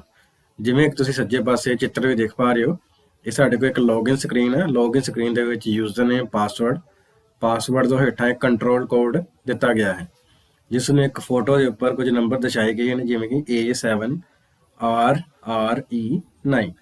ਤੇ ਇਹ ਜਿਹੜਾ ਕੋਡ ਵਾ, ਜਿਹੜਾ ਅੱਖਰ ਹੈ, ਇਸ ਨੂੰ ਅਸੀਂ ਕੈਪਚਾ ਕੋਡ ਆਖਦੇ ਹਾਂ। ਤੇ ਇਸ ਨੂੰ ਸਾਨੂੰ ਹੇਠਾਂ ਜਿਹੜਾ ਟੈਕਸਟ ਬਾਕਸ ਹੈ ਇਸ ਵਿੱਚ ਸਾਨੂੰ ਦਾਖਲ ਕਰਨਾ ਪੈਂਦਾ ਹੈ। ਤੇ ਇਸ ਨੂੰ ਦਾਖਲ ਕਰਨ ਦਾ ਜਿਹੜਾ ਮੇਨ ਮਕਸਦ ਹੈ ਉਹ ਇਹੀ ਹੈ ਵੀ ਕੰਪਿਊਟਰ ਜਾਂ ਆਟੋਮੇਟਡ ਜਿਹੜੇ ਬੋਟਸ ਹੈ ਉਹਨਾਂ ਵੱਲੋਂ ਆਪਣੇ ਆਪ ਜਿਹੜੇ ਅਕਾਊਂਟ ਆ ਉਹ ਕ੍ਰੀਏਟ ਨਾ ਕੀਤੇ ਜਾ ਸਕਣ। ਤੇ ਇਹ ਜਿਹੜਾ ਕੋਡ ਹੈ ਇਸ ਨੂੰ ਸਿਰਫ ਹਿਊਮਨ ਜਾਂ ਮਨੁੱਖ ਹੀ ਸਮਝ ਸਕਦਾ ਹੈ ਤੇ ਇਸ ਦੇ ਲਈ ਜਿਹੜਾ ਕੈਪਚਾ ਕੋਡ ਹੈ ਉਸ ਦੀ ਵਰਤੋਂ ਕੀਤੀ ਜਾਂਦੀ ਹੈ। ਸੋ ਕੈਪਚਾ ਇੱਕ ਪ੍ਰੋਗਰਾਮ ਹੈ ਜੋ ਕੁਝ ਇਸ ਤਰ੍ਹਾਂ ਦੇ ਟੈਕਸਟ ਬਣਾ ਕੇ ਵੈਬਸਾਈਟ ਦੀ ਸੁਰੱਖਿਆ ਕਰਦੇ ਹਨ ਜੋ ਆਮ ਇਨਸਾਨ ਜਾਂ ਮਨੁੱਖ ਤਾਂ ਪਾਸ ਕਰ ਸਕਦਾ ਹੈ ਪਰ ਕੰਪਿਊਟਰ ਪ੍ਰੋਗਰਾਮ ਉਸ ਨੂੰ ਪਾਸ ਨਹੀਂ ਕਰ ਸਕਦਾ। ਸੋ ਉਦਾਹਰਨ ਲਈ ਜਿਵੇਂ ਤੁਸੀਂ ਸੱਜੇ ਪਾਸੇ ਚਿੱਤਰ ਵਿੱਚ ਦੇਖ ਪਾ ਰਹੇ ਹੋ, ਅੱਗੇ ਸਾਡੇ ਕੋਲ ਹੈ ਗੂਗਲ ਐਪਸ। ਸੋ ਐਪਸ ਸ਼ਬਦ ਐਪਲੀਕੇਸ਼ਨ ਲਈ ਵਰਤਿਆ ਜਾਂਦਾ ਹੈ। ਇਹ ਐਪ ਇੱਕ ਛੋਟਾ ਜਿਹਾ ਸੌਫਟਵੇਅਰ ਹੁੰਦਾ ਹੈ ਜਿਸ ਨੂੰ ਇੰਟਰਨੈਟ ਤੇ, ਕੰਪਿਊਟਰ ਤੇ, ਫੋਨ ਤੇ ਅਤੇ ਕਿਸੇ ਵੀ ਹੋਰ ਇਲੈਕਟ੍ਰੋਨਿਕ ਡਿਵਾਈਸ ਤੇ ਚਲਾਇਆ ਜਾ ਸਕਦਾ ਹੈ। ਗੂਗਲ ਐਪ ਗੂਗਲ ਦੀਆਂ ਵੈਬ ਆਧਾਰਿਤ ਕੁਝ ਐਪਲੀਕੇਸ਼ਨ ਦਾ ਸਮੂਹ ਹੈ ਜਿਸ ਵਿੱਚ email, calendar, Google map, word processing, spreadsheet ਅਤੇ ਪ੍ਰੈਜੈਂਟੇਸ਼ਨ ਆਦਿ ਵਰਗੀਆਂ ਐਪਲੀਕੇਸ਼ਨ ਸ਼ਾਮਲ ਹਨ। ਸੋ ਸਭ ਤੋਂ ਪਹਿਲੀ ਸਾਡੇ ਕੋਲ ਗੂਗਲ ਦੀ ਐਪ ਹੈ ਗੂਗਲ ਕੈਲੰਡਰ। ਸੋ ਗੂਗਲ ਕੈਲੰਡਰ ਗੂਗਲ ਦੁਆਰਾ ਬਣਾਇਆ ਗਿਆ ਇੱਕ ਟਾਈਮ ਮੈਨੇਜਮੈਂਟ ਵੈਬ ਐਪਲੀਕੇਸ਼ਨ ਤੇ ਮੋਬਾਈਲ ਐਪ ਹੈ ਅਤੇ ਇਸ ਐਪ ਨੂੰ ਵਰਤਣ ਲਈ ਗੂਗਲ ਅਕਾਊਂਟ ਹੋਣਾ ਜ਼ਰੂਰੀ ਹੈ। ਗੂਗਲ ਕੈਲੰਡਰ ਰਾਹੀਂ ਅਸੀਂ ਬਹੁਤ ਸਾਰੇ ਕੈਲੰਡਰ ਬਣਾ ਸਕਦੇ ਹਾਂ ਅਤੇ ਉਹਨਾਂ ਨੂੰ ਇੱਕ ਹੀ ਵਿਊ ਵਿੱਚ ਦਿਖਾ ਵੀ ਸਕਦੇ ਹਾਂ। ਇਸ ਤੋਂ ਇਲਾਵਾ ਜੇਕਰ ਤੁਹਾਡੀ ਕਿਸੇ ਦਿਨ ਦਾ ਕੋਈ ਮੀਟਿੰਗ ਹੈ ਜਾਂ ਕੋਈ ਇਵੈਂਟ ਹੈ ਜਾਂ ਕੋਈ ਐਗਜ਼ਾਮ ਹੈ, ਉਸ ਨੂੰ ਵੀ ਤੁਸੀਂ ਕੈਲੰਡਰ ਵਿੱਚ ਇੱਕ ਇਵੈਂਟ ਕ੍ਰੀਏਟ ਕਰਕੇ ਉਸ ਨੂੰ ਤੁਸੀਂ ਬਣਾ ਸਕਦੇ ਹੋ। ਹਰੇਕ ਕੈਲੰਡਰ ਨੂੰ ਅਸੀਂ ਸਾਰਿਆਂ ਨਾਲ ਜਾਂ ਫਿਰ ਕੁਝ ਖਾਸ ਲੋਕਾਂ ਨਾਲ ਸਿਰਫ ਪੜ੍ਹਨਯੋਗ ਅਵਸਥਾ ਵਿੱਚ ਜਾਂ ਫਿਰ ਪੂਰਾ ਐਡਿਟ ਕੰਟਰੋਲ ਦੇ ਕੇ ਵੀ ਸ਼ੇਅਰ ਕਰ ਸਕਦੇ ਹਾਂ। ਦੂਸਰੀ ਸਾਡੇ ਕੋਲ ਐਪ ਹੈ Google map. Google map Google ਦੁਆਰਾ ਬਣਾਈ ਗਈ ਇੱਕ ਡੈਸਕਟਾਪ ਵੈਬ ਮੈਪਿੰਗ ਸੇਵਾ ਹੈ। ਇਸ ਨੂੰ ਅਸੀਂ ਆਪਣੇ ਮੋਬਾਈਲ 'ਤੇ ਵੀ ਵਰਤ ਸਕਦੇ ਹਾਂ। ਗੂਗਲ ਮੈਪ ਸਾਨੂੰ satellite image, street map, 360 degree panoramic street view, ਮੌਜੂਦਾ ਟ੍ਰੈਫਿਕ ਦੀ ਸਥਿਤੀ, ਪੈਦਲ, ਕਾਰ, ਸਾਈਕਲ ਜਾਂ ਪਬਲਿਕ ਟਰਾਂਸਪੋਰਟ ਰਾਹੀਂ ਯਾਤਰਾ ਕਰਨ ਲਈ ਰੂਟ ਪਲਾਨਿੰਗ ਵੀ ਦੱਸਦਾ ਹੈ। ਅਸੀਂ GPS, ਜਿਸ ਦਾ ਪੂਰਾ ਨਾਮ ਹੁੰਦਾ ਗਲੋਬਲ ਪੋਜੀਸ਼ਨਿੰਗ ਸਿਸਟਮ, ਤਕਨੀਕ ਰਾਹੀਂ ਆਪਣੀ ਮੌਜੂਦਾ ਸਥਿਤੀ ਦੀ ਜਾਣਕਾਰੀ ਵੀ ਪ੍ਰਾਪਤ ਕਰ ਸਕਦੇ ਹਾਂ। ਇਹ ਨੈਵੀਗੇਸ਼ਨ ਦੀ ਸਹੂਲਤ ਵੀ ਪ੍ਰਦਾਨ ਕਰਦਾ ਹੈ ਜਿਸ ਨਾਲ ਅਸੀਂ ਇੱਕ ਥਾਂ ਤੋਂ ਦੂਜੀ ਥਾਂ ਆਸਾਨੀ ਨਾਲ ਪਹੁੰਚ ਸਕਦੇ ਹਾਂ ਅਤੇ ਉਸ ਦਾ ਮੈਪ ਵੀ ਵੇਖ ਸਕਦੇ ਹਾਂ, ਜਿਵੇਂ ਕਿ ਤੁਸੀਂ ਸੱਜੇ ਪਾਸੇ ਚਿੱਤਰ ਵਿੱਚ ਦੇਖ ਪਾ ਰਹੇ ਹੋ। ਅਗਲਾ ਤੀਸਰੀ ਸਾਡੇ ਕੋਲ ਐਪ ਹੈ Google translate. Google translate Google ਦੀ ਇੱਕ ਮੁਫਤ ਬਹੁਭਾਸ਼ੀ ਸਟੈਟਿਸਟੀਕਲ ਮਸ਼ੀਨ ਟਰਾਂਸਲੇਸ਼ਨ ਸੁਵਿਧਾ ਹੈ। ਗੂਗਲ ਟਰਾਂਸਲੇਟ ਰਾਹੀਂ ਅਸੀਂ ਟੈਕਸਟ, ਸਪੀਚ, ਇਮੇਜ ਜਾਂ ਰੀਅਲ ਟਾਈਮ ਵੀਡੀਓ ਨੂੰ ਇੱਕ ਭਾਸ਼ਾ ਤੋਂ ਦੂਜੀ ਭਾਸ਼ਾ ਵਿੱਚ ਟਰਾਂਸਲੇਟ ਕਰ ਸਕਦੇ ਹਾਂ। ਸੋ ਗੂਗਲ ਟਰਾਂਸਲੇਟ ਦੀ ਵਰਤੋਂ ਅਸੀਂ ਉਦੋਂ ਕਰਦੇ ਹਾਂ ਜਦੋਂ ਅਸੀਂ ਕਿਸੇ ਸ਼ਬਦ ਜਾਂ ਕਿਸੇ ਅੱਖਰ ਦਾ ਅਸੀਂ ਕਿਸੇ ਦੂਸਰੀ ਭਾਸ਼ਾ ਵਿੱਚ ਮੀਨਿੰਗ ਜਾਣਨਾ ਚਾਹੁੰਦੇ ਹਾਂ ਤਾਂ ਉਸ ਦੇ ਲਈ ਅਸੀਂ ਗੂਗਲ ਟਰਾਂਸਲੇਟ ਜਿਹੜੀ ਐਪ ਹੈ ਜਾਂ ਐਪਲੀਕੇਸ਼ਨ ਹੈ, ਇਸ ਦੀ ਅਸੀਂ ਵਰਤੋਂ ਕਰਦੇ ਹਾਂ। ਅਗਲੀ ਸਾਡੇ ਕੋਲ ਐਪ ਹੈ ਗੂਗਲ ਪਲੱਸ। ਸੋ ਗੂਗਲ ਪਲੱਸ ਸੋਸ਼ਲ ਨੈਟਵਰਕਿੰਗ ਵਿੱਚ ਗੂਗਲ ਦੀ ਇੱਕ ਪਹਿਲ ਹੈ। ਗੂਗਲ ਪਲੱਸ ਸੇਵਾ ਸਾਨੂੰ ਲਗਭਗ ਉਹੀ ਫੀਚਰ ਅਤੇ ਫੰਕਸ਼ਨੈਲਿਟੀ ਮੁਹੱਈਆ ਕਰਵਾਉਂਦੀ ਹੈ ਜੋ ਕਿ ਸਾਨੂੰ ਫੇਸਬੁੱਕ ਵਰਗੀ ਸੋਸ਼ਲ ਨੈਟਵਰਕਿੰਗ ਸਾਈਟ ਮੁਹੱਈਆ ਕਰਵਾਉਂਦੀ ਹੈ। ਮਤਲਬ ਕਿ ਜੋ ਫੀਚਰ ਜਾਂ ਫੰਕਸ਼ਨ ਤੁਸੀਂ ਫੇਸਬੁੱਕ 'ਤੇ ਵਰਤਦੇ ਹੋ, ਉਹੀ ਸਾਰੇ ਫੀਚਰ ਜਾਂ ਫੰਕਸ਼ਨ ਗੂਗਲ ਪਲੱਸ ਦੇ ਵਿੱਚ ਵੀ ਉਹਨਾਂ ਸਾਰੀਆਂ ਸੁਵਿਧਾਵਾਂ ਨੂੰ ਵਰਤ ਸਕਦੇ ਹੋ। ਸੋ ਗੂਗਲ ਦੇ ਕੁਝ ਖਾਸ ਸਾਡੇ ਕੋਲ ਫੀਚਰ ਨੇ। ਪਹਿਲਾ ਹੈ ਪੋਸਟ ਦੀ ਵਰਤੋਂ ਅਸੀਂ ਆਪਣੇ ਸਟੇਟਸ ਨੂੰ ਜਾਂ ਕੁਝ ਨਵੀਂ ਜਿਹੜੀ ਜਾਣਕਾਰੀ ਹੈ ਉਸ ਨੂੰ ਅਪਡੇਟ ਕਰਨ ਲਈ ਕਰਦੇ ਹਾਂ। ਦੂਸਰਾ ਹੈ ਸਰਕਲ। ਵੱਖ-ਵੱਖ ਲੋਕਾਂ ਦੇ ਗਰੁੱਪ ਨਾਲ ਜਾਣਕਾਰੀ ਸ਼ੇਅਰ ਕਰਨ ਲਈ ਅਸੀਂ ਸਰਕਲ ਦੀ ਵਰਤੋਂ ਕਰਦੇ ਹਾਂ। ਅਗਲਾ ਹੈ ਸਪਾਰਕ। ਵੀਡੀਓ ਅਤੇ ਆਰਟੀਕਲ ਜੋ ਯੂਜ਼ਰ ਨੂੰ ਪਸੰਦ ਹਨ ਉਪਲਬਧ ਕਰਵਾਉਣ ਲਈ ਅਸੀਂ ਸਪਾਰਕ ਆਪਸ਼ਨ ਦੀ ਵਰਤੋਂ ਕਰਦੇ ਹਾਂ। ਲਾਸਟ ਸਾਡੇ ਕੋਲ ਹੈਂਗਆਊਟ ਅਤੇ ਹਡਲਸ। ਕਿਸੇ ਇੱਕ ਦੋਸਤ ਜਾਂ ਦੋਸਤਾਂ ਦੇ ਗਰੁੱਪ ਨਾਲ ਵੀਡੀਓ ਚੈਟਿੰਗ ਕਰਨ ਲਈ ਅਸੀਂ ਹੈਂਗਆਊਟ ਜਾਂ ਹਡਲਸ ਦੀ ਵਰਤੋਂ ਕਰਦੇ ਹਾਂ। ਅਗਲੀ ਸਾਡੇ ਕੋਲ ਐਪਲੀਕੇਸ਼ਨ ਹੈ ਗੂਗਲ ਡਾਕਸ।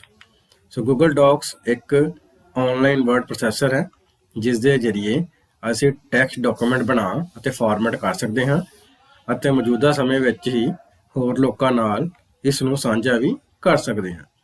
ਸੋ ਗੂਗਲ ਡਾਕਸ ਦਾ ਪੂਰਾ ਨਾਮ ਹੈ ਗੂਗਲ ਡਾਕੂਮੈਂਟ। ਗੂਗਲ ਡਾਕਸ ਰਾਹੀਂ ਅਸੀਂ MS ਵਰਡ ਅਤੇ ਹੋਰ ਵਰਡ ਐਡੀਟਰ ਪ੍ਰੋਗਰਾਮ ਵਾਂਗ ਸਾਰਾ ਕੰਮ ਕਰ ਸਕਦੇ ਹਾਂ ਅਤੇ ਇਹ ਗੂਗਲ ਦੀ ਇੱਕ ਮੁਫਤ ਸਰਵਿਸ ਹੈ। ਅਗਲੀ ਸਾਡੇ ਕੋਲ ਗੂਗਲ ਐਪ ਹੈ ਗੂਗਲ ਸ਼ੀਟ। ਸੋ ਗੂਗਲ ਸ਼ੀਟ ਇੱਕ ਆਨਲਾਈਨ ਸਪਰੈਡਸ਼ੀਟ ਐਪ ਹੈ ਜਿਸ ਦੇ ਰਾਹੀਂ ਜਾਂ ਜਿਸ ਦੇ ਜ਼ਰੀਏ ਅਸੀਂ ਸਪਰੈਡਸ਼ੀਟ ਬਣਾ ਅਤੇ ਫਾਰਮੈਟ ਕਰ ਸਕਦੇ ਹਾਂ ਅਤੇ ਦੂਸਰੇ ਵਿਅਕਤੀਆਂ ਨਾਲ ਇਸ ਉੱਤੇ ਇਕੱਠੇ ਕੰਮ ਕਰ ਸਕਦੇ ਹਾਂ। ਸੋ ਗੂਗਲ ਸ਼ੀਟ ਮਾਈਕਰੋਸਾਫਟ ਐਕਸਲ ਦੇ ਵਾਂਗ ਹੀ ਇੱਕ ਸਪਰੈਡਸ਼ੀਟ ਐਪ ਹੈ ਜਿਸ ਨੂੰ ਅਸੀਂ ਗੂਗਲ ਦੇ ਵੱਲੋਂ ਇਹ ਮੁਹੱਈਆ ਕਰਵਾਈ ਜਾਂਦੀ ਹੈ ਅਤੇ ਇਹ ਸਾਡੇ ਕੋਲ ਇੱਕ ਮੁਫਤ ਸੇਵਾ ਹੈ। ਅਗਲੀ ਸਾਡੇ ਕੋਲ ਹੈ ਗੂਗਲ ਸਲਾਈਡ। ਗੂਗਲ ਸਲਾਈਡ ਇੱਕ ਆਨਲਾਈਨ ਪ੍ਰੈਜੈਂਟੇਸ਼ਨ ਐਪ ਹੈ ਜੋ ਸਾਡੇ ਕੰਮ ਨੂੰ ਵਿਜ਼ੂਅਲ ਤਰੀਕੇ ਰਾਹੀਂ ਦਿਖਾਉਣ ਦੀ ਆਗਿਆ ਦਿੰਦੀ ਹੈ। ਸੋ ਜਿਵੇਂ ਕਿ ਅਸੀਂ ਮਾਈਕਰੋਸਾਫਟ ਪਾਵਰਪੁਆਇੰਟ ਦੀ ਵਰਤੋਂ ਕਰਦੇ ਹਾਂ, ਸੇਮ ਉਸੇ ਤਰ੍ਹਾਂ ਹੀ ਆਪਣੀ ਪ੍ਰੈਜੈਂਟੇਸ਼ਨ ਨੂੰ ਵਧੀਆ ਢੰਗ ਨਾਲ ਤਿਆਰ ਕਰਨ ਲਈ ਅਸੀਂ ਗੂਗਲ ਦੀ ਮੁਫਤ ਜਿਹੜੀ ਐਪਲੀਕੇਸ਼ਨ ਹੈ ਗੂਗਲ ਸਲਾਈਡ, ਇਸ ਦੀ ਵਰਤੋਂ ਕਰ ਸਕਦੇ ਹਾਂ। ਅੱਗੇ ਸਾਡੇ ਕੋਲ Play Store. So Google Play Store Android powered smartphone, tablet, Google TV ਅਤੇ ਹੋਰ ਇਸੇ ਤਰ੍ਹਾਂ ਦੀਆਂ ਡਿਵਾਈਸਿਸ ਉੱਤੇ ਵਰਤਣ ਲਈ ਐਪਸ, ਮਿਊਜ਼ਿਕ, ਕਿਤਾਬਾਂ, ਮੂਵੀਜ਼ ਆਦਿ ਨੂੰ ਖਰੀਦਣ ਅਤੇ ਡਾਊਨਲੋਡ ਕਰਨ ਲਈ ਗੂਗਲ ਦੀ ਇੱਕ ਆਨਲਾਈਨ ਸਟੋਰ ਹੈ, ਜਿਸ ਦੇ ਵਿੱਚ ਸਭ ਤੋਂ ਪਹਿਲਾਂ ਤੁਹਾਡੇ ਕੋਲ ਇੱਕ ਗੂਗਲ ਜਾਂ ਜੀਮੇਲ ਦਾ ਇੱਕ ਅਕਾਊਂਟ ਹੋਣਾ ਚਾਹੀਦਾ ਹੈ। ਈਮੇਲ ਬਣੀ ਹੋਣੀ ਚਾਹੀਦੀ ਹੈ। ਉਸ ਈਮੇਲ ਦੇ ਨਾਲ ਤੁਸੀਂ ਸਾਈਨ ਇਨ ਕਰਕੇ ਤੁਸੀਂ ਪਲੇ ਸਟੋਰ ਦੇ ਵਿੱਚ ਮੌਜੂਦ ਐਪਸ, ਮਿਊਜ਼ਿਕ, ਕਿਤਾਬਾਂ, ਮੂਵੀਜ਼ ਆਦਿ ਨੂੰ ਖਰੀਦ ਅਤੇ ਉਹਨਾਂ ਨੂੰ ਕੁਝ ਜਿਹੜੀਆਂ ਮੁਫਤ ਐਪਸ ਨੇ ਜਾਂ ਮੂਵੀਜ਼ ਨੇ ਉਹਨਾਂ ਨੂੰ ਤੁਸੀਂ ਡਾਊਨਲੋਡ ਵੀ ਕਰ ਸਕਦੇ ਹੋ। ਸੋ ਗੂਗਲ ਪਲੇ ਸਟੋਰ ਦੇ ਜ਼ਰੀਏ ਅਸੀਂ ਗੂਗਲ ਜਾਂ ਕਿਸੇ ਹੋਰ ਡਿਵੈਲਪਰ ਦੀਆਂ ਐਪਲੀਕੇਸ਼ਨ ਖਰੀਦ, ਡਾਊਨਲੋਡ ਅਤੇ ਇੰਸਟਾਲ ਵੀ ਕਰ ਸਕਦੇ ਹਾਂ। ਉਸ ਤੋਂ ਬਾਅਦ ਸਾਡੇ ਕੋਲ ਅਗਲਾ ਹੈ ਗੂਗਲ ਡਰਾਈਵ। ਸੋ ਗੂਗਲ ਡਰਾਈਵ ਉਹ ਸੇਵਾ ਹੈ ਜਿਸ ਦੁਆਰਾ ਅਸੀਂ ਫਾਈਲਾਂ ਨੂੰ ਆਨਲਾਈਨ ਸਟੋਰ ਅਤੇ ਸ਼ੇਅਰ ਕਰ ਸਕਦੇ ਹਾਂ। ਗੂਗਲ ਡਰਾਈਵ ਸਾਨੂੰ 5 GB ਤੱਕ ਦੀ ਮੁਫਤ ਸਟੋਰੇਜ ਸਪੇਸ ਦਿੰਦਾ ਹੈ ਅਤੇ ਅਸੀਂ ਕੁਝ ਫੀਸ ਦਾ ਭੁਗਤਾਨ ਕਰਕੇ ਇਸ ਸਟੋਰੇਜ ਸਪੇਸ ਵਿੱਚ ਵਾਧਾ ਵੀ ਕਰ ਸਕਦੇ ਹਾਂ। ਸੋ ਹੁਣ ਅੱਗੇ ਅਸੀਂ ਗੂਗਲ ਡਰਾਈਵ ਦੇ ਜਿਹੜੇ ਫਾਇਦੇ ਆ ਜਾਂ ਲਾਭ ਉਸ ਬਾਰੇ ਜਾਣ ਲੈਂਦੇ ਹਾਂ। ਇਹਦਾ ਜਿਹੜਾ ਪਹਿਲਾ ਲਾਭ ਹੈ, ਗੂਗਲ ਡਰਾਈਵ ਰਾਹੀਂ ਅਸੀਂ ਆਪਣੇ ਕਲਾਇੰਟ ਜਾਂ ਦੋਸਤਾਂ ਨੂੰ ਆਪਣੇ ਜੀਮੇਲ ਅਕਾਊਂਟ ਤੋਂ ਸਿੱਧੇ ਹੀ ਵੱਡੀਆਂ ਜਿਹੜੀਆਂ ਫਾਈਲਸ ਆ ਜਿਨ੍ਹਾਂ ਨੂੰ ਈਮੇਲ ਰਾਹੀਂ ਨਹੀਂ ਭੇਜਿਆ ਜਾ ਸਕਦਾ, ਉਹਨੂੰ ਅਸੀਂ ਗੂਗਲ ਡਰਾਈਵ ਦਾ ਲਿੰਕ ਸ਼ੇਅਰ ਕਰਕੇ ਉਹਨਾਂ ਫਾਈਲ ਨੂੰ ਭੇਜ ਸਕਦੇ ਹਾਂ।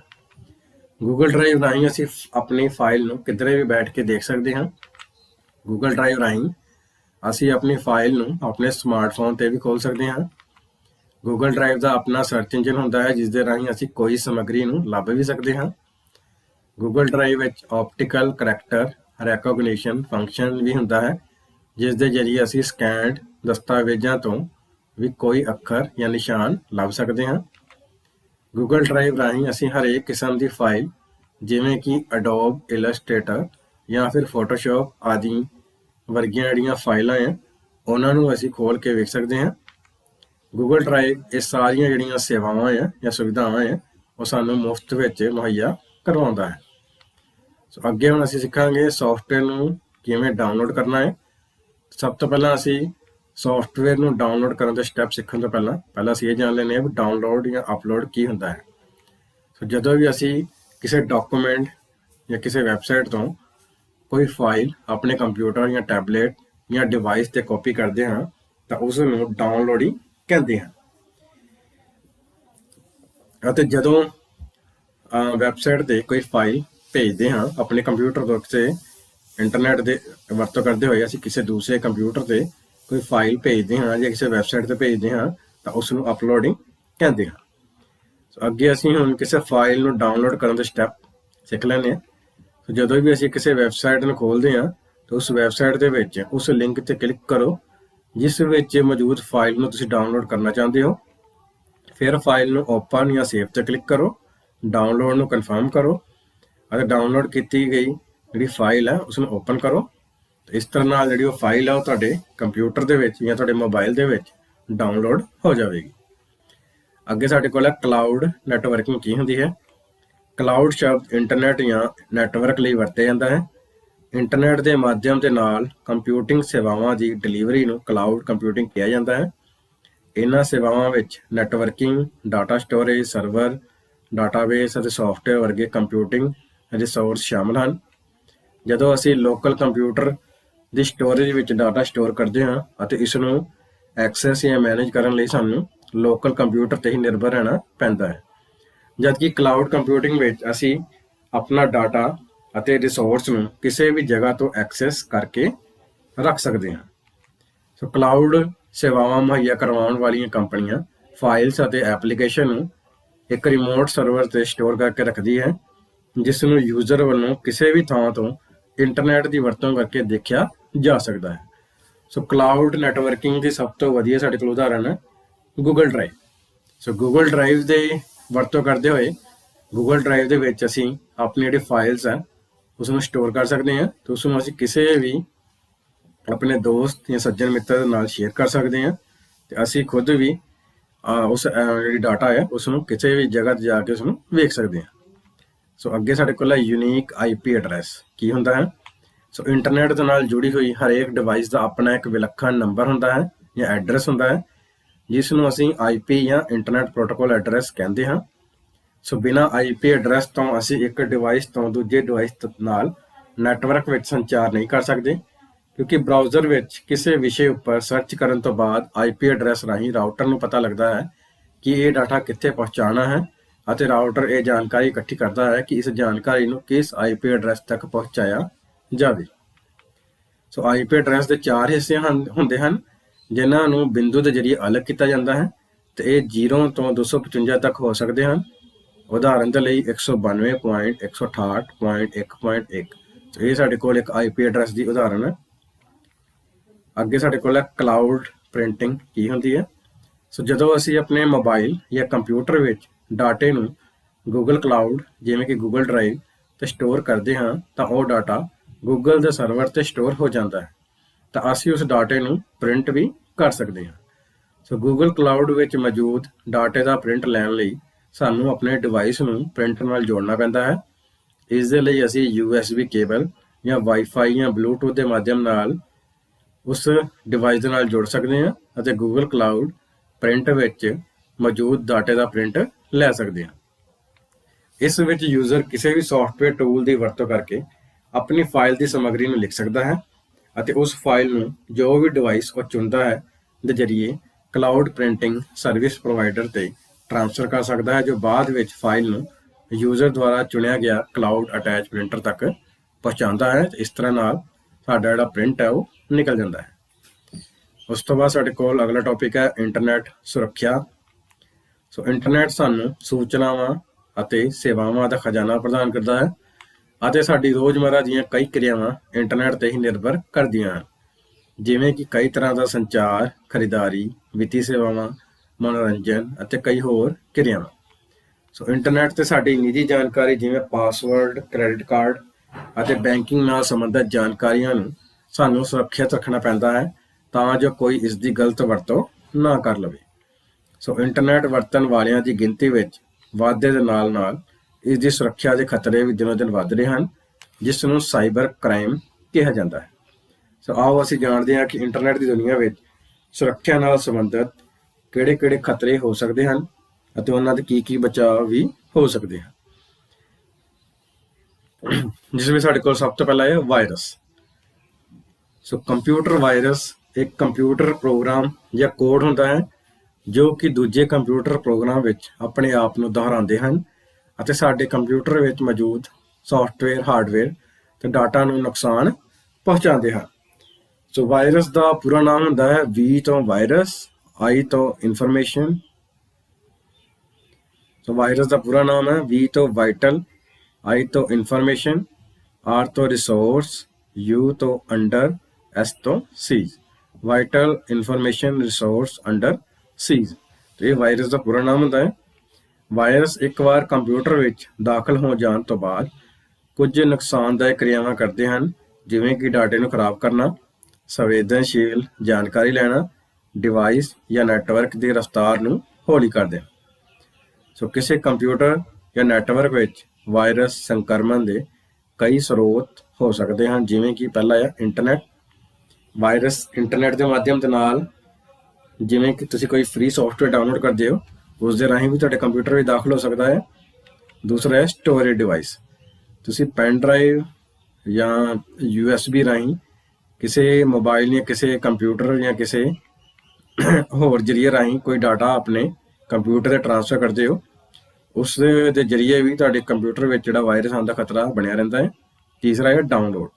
ਤੁਸੀਂ ਇੰਟਰਨੈਟ ਤੋਂ ਕੋਈ ਫਾਈਲ ਡਾਊਨਲੋਡ ਕੀਤੀ ਹੈ, ਜਿਸ ਨੂੰ ਤੁਸੀਂ ਬਿਨਾਂ ਸਕੈਨ ਕੀਤੇ ਆਪਣੇ ਕੰਪਿਊਟਰ ਵਿੱਚ ਡਾਊਨਲੋਡ ਕਰ ਰਹੇ ਹੋ, ਸੇਵ ਕਰ ਰਹੇ ਹੋ, ਉਸ ਨਾਲ ਹੀ ਵਾਇਰਸ ਦੇ ਤੁਹਾਡੇ ਕੰਪਿਊਟਰ ਵਿੱਚ ਆਉਣ ਦਾ ਖਤਰਾ ਵੱਧ ਜਾਂਦਾ ਹੈ। ਚੌਥਾ ਹੈ ਈਮੇਲ ਅਟੈਚਮੈਂਟ। ਜਦੋਂ ਤੁਹਾਨੂੰ ਕੋਈ ਈਮੇਲ ਆਉਂਦੀ ਹੈ, ਤੁਸੀਂ ਉਸ ਵਿੱਚ ਜਿਹੜੀ ਫਾਈਲ ਹੈ ਉਸ ਨੂੰ ਬਿਨਾਂ ਸਕੈਨ ਕੀਤੇ ਹੀ ਆਪਣੇ ਕੰਪਿਊਟਰ 'ਤੇ ਡਾਊਨਲੋਡ ਕਰਦੇ ਹੋ, ਤਾਂ ਈਮੇਲ ਅਟੈਚਮੈਂਟ ਦੇ ਨਾਲ ਜਿਹੜੀ ਫਾਈਲ ਹੈ ਉਸ ਦੇ ਨਾਲ ਵੀ ਜਿਹੜਾ ਵਾਇਰਸ ਆਉਣ ਦਾ ਖਤਰਾ ਬਣਿਆ ਰਹਿੰਦਾ ਹੈ। ਅਗਲਾ ਹੈ ਪਾਸਵਰਡ ਜਾਂ ਪਾਇਰੇਟਡ ਜਾਂ ਕਰੈਕ ਸੌਫਟਵੇਅਰ। ਕੋਈ ਅਸੀਂ ਇੰਟਰਨੈਟ ਤੇ ਫ੍ਰੀ ਸੌਫਟਵੇਅਰ ਨੂੰ ਆਪਣੇ ਕੰਪਿਊਟਰ ਵਿੱਚ ਇੰਸਟਾਲ ਕਰਦੇ ਹਾਂ ਤੇ ਉਸ ਫਾਈਲ ਦੇ ਨਾਲ ਵੀ ਜਿਹੜਾ ਵਾਇਰਸ ਹੈ ਉਹ ਅਟੈਚ ਹੋ ਸਕਦਾ ਹੈ। ਉਸ ਤੋਂ ਬਾਅਦ ਸਾਡੇ ਕੋਲ ਅਗਲਾ ਹੈ ਐਂਟੀਵਾਇਰਸ। ਵੀ ਅਸੀਂ ਵਾਇਰਸ ਨੂੰ ਕਿਵੇਂ ਮਿਟਾ ਸਕਦੇ ਹਾਂ ਤੇ ਉਸ ਦੇ ਲਈ ਸਾਡੇ ਕੋਲ ਜਿਹੜਾ ਅਗਲਾ ਬਚਾਅ ਹੈ ਉਹ ਸਾਡੇ ਕੋਲ ਹੈ ਐਂਟੀਵਾਇਰਸ। ਸੋ ਐਂਟੀਵਾਇਰਸ ਇੱਕ ਸੌਫਟਵੇਅਰ ਜਾਂ ਪ੍ਰੋਗਰਾਮ ਹੁੰਦਾ ਹੈ ਜਿਸ ਦੀ ਵਰਤੋਂ ਕੰਪਿਊਟਰ ਵਿੱਚ ਵਾਇਰਸ ਦਾ ਪਤਾ ਲਗਾਉਣ ਅਤੇ ਉਸ ਨੂੰ ਡਿਲੀਟ ਕਰਨ ਲਈ ਕੀਤੀ ਜਾਂਦੀ ਹੈ। ਐਂਟੀਵਾਇਰਸ ਵਾਇਰਸ ਨੂੰ ਮਿਟਾਉਣ ਤੋਂ ਇਲਾਵਾ ਵਰਮਸ, ਟਰੋਜਨ ਅਤੇ ਐਡਵੇਅਰ ਨੂੰ ਵੀ ਕੰਪਿਊਟਰ ਵਿੱਚ ਦਾਖਲ ਹੋਣ ਤੋਂ ਰੋਕਦਾ ਹੈ। ਐਂਟੀਵਾਇਰਸ ਸੌਫਟਵੇਅਰ ਸਾਡੀਆਂ ਆਨਲਾਈਨ ਕਿਰਿਆਵਾਂ ਨੂੰ ਸਕੈਨ ਕਰਦਾ ਹੈ ਅਤੇ ਇਸ ਗੱਲ ਦਾ ਭਰੋਸਾ ਦਿੰਦਾ ਹੈ ਕਿ ਅਸੀਂ ਕੋਈ ਵੀ ਸੰਕਰਮਿਤ ਫਾਈਲ ਡਾਊਨਲੋਡ ਨਹੀਂ ਕਰ ਰਹੇ। ਕੰਪਿਊਟਰ ਵਿੱਚ ਵਾਇਰਸ ਆ ਜਾਣ ਦੀ ਸੂਰਤ ਵਿੱਚ ਅਸੀਂ ਐਂਟੀਵਾਇਰਸ ਦੀ ਮਦਦ ਨਾਲ ਉਸ ਦੀ ਪਹਿਚਾਣ ਕਰ ਸਕਦੇ ਹਾਂ ਅਤੇ ਉਸ ਵਾਇਰਸ ਨੂੰ ਨਸ਼ਟ ਵੀ ਕਰ ਸਕਦੇ ਹਾਂ। ਅਗਲਾ ਸਾਡੇ ਕੋਲ ਹੈ ਇੰਟਰਨੈਟ ਸੁਰੱਖਿਆ ਨਾਲ ਸੰਬੰਧਿਤ ਸਪਾਈਵੇਅਰ। ਸੋ ਸਪਾਈਵੇਅਰ ਸਾਡੇ ਕੰਪਿਊਟਰ ਵਿੱਚ ਇੰਸਟਾਲ ਹੋਇਆ ਉਹ ਪ੍ਰੋਗਰਾਮ ਹੈ ਜੋ ਸਾਡੇ ਬਾਰੇ ਤੇ ਅਸੀਂ ਕੰਪਿਊਟਰ ਤੇ ਉਸ ਨੂੰ ਕਿਵੇਂ ਵਰਤ ਰਹੇ ਹਾਂ ਦੀ ਜਾਣਕਾਰੀ ਕਿਸੇ ਤੀਸਰੇ ਵਿਅਕਤੀ ਨੂੰ ਭੇਜਦਾ ਹੈ। ਇਸ ਵਿੱਚ ਜਿਹੜਾ ਤੀਸਰਾ ਵਿਅਕਤੀ ਹੈ, ਤੀਸਰਾ ਵਿਅਕਤੀ ਉਹ ਵਿਅਕਤੀ ਹੋਏਗਾ ਜਿਸ ਨੇ ਸਪਾਈਵੇਅਰ ਪ੍ਰੋਗਰਾਮ ਬਣਾਇਆ ਹੈ ਅਤੇ ਸਾਡੇ ਕੰਪਿਊਟਰ ਤੇ ਕਿਸੇ ਨਾ ਕਿਸੇ ਜ਼ਰੀਏ ਰਾਹੀਂ ਭੇਜਿਆ ਹੈ। ਸਪਾਈਵੇਅਰ ਸਾਡੇ ਕੰਪਿਊਟਰ ਵਿੱਚ ਉਦੋਂ ਇੰਸਟਾਲ ਹੁੰਦਾ ਹੈ ਜਦੋਂ ਅਸੀਂ ਕਿਸੇ ਨਾ ਵਿਸ਼ਵਾਸਯੋਗ ਸਰੋਤ ਤੋਂ ਕੋਈ ਮੁਫਤ ਸੌਫਟਵੇਅਰ ਡਾਊਨਲੋਡ ਜਾਂ ਇੰਸਟਾਲ ਕਰਦੇ ਹਾਂ।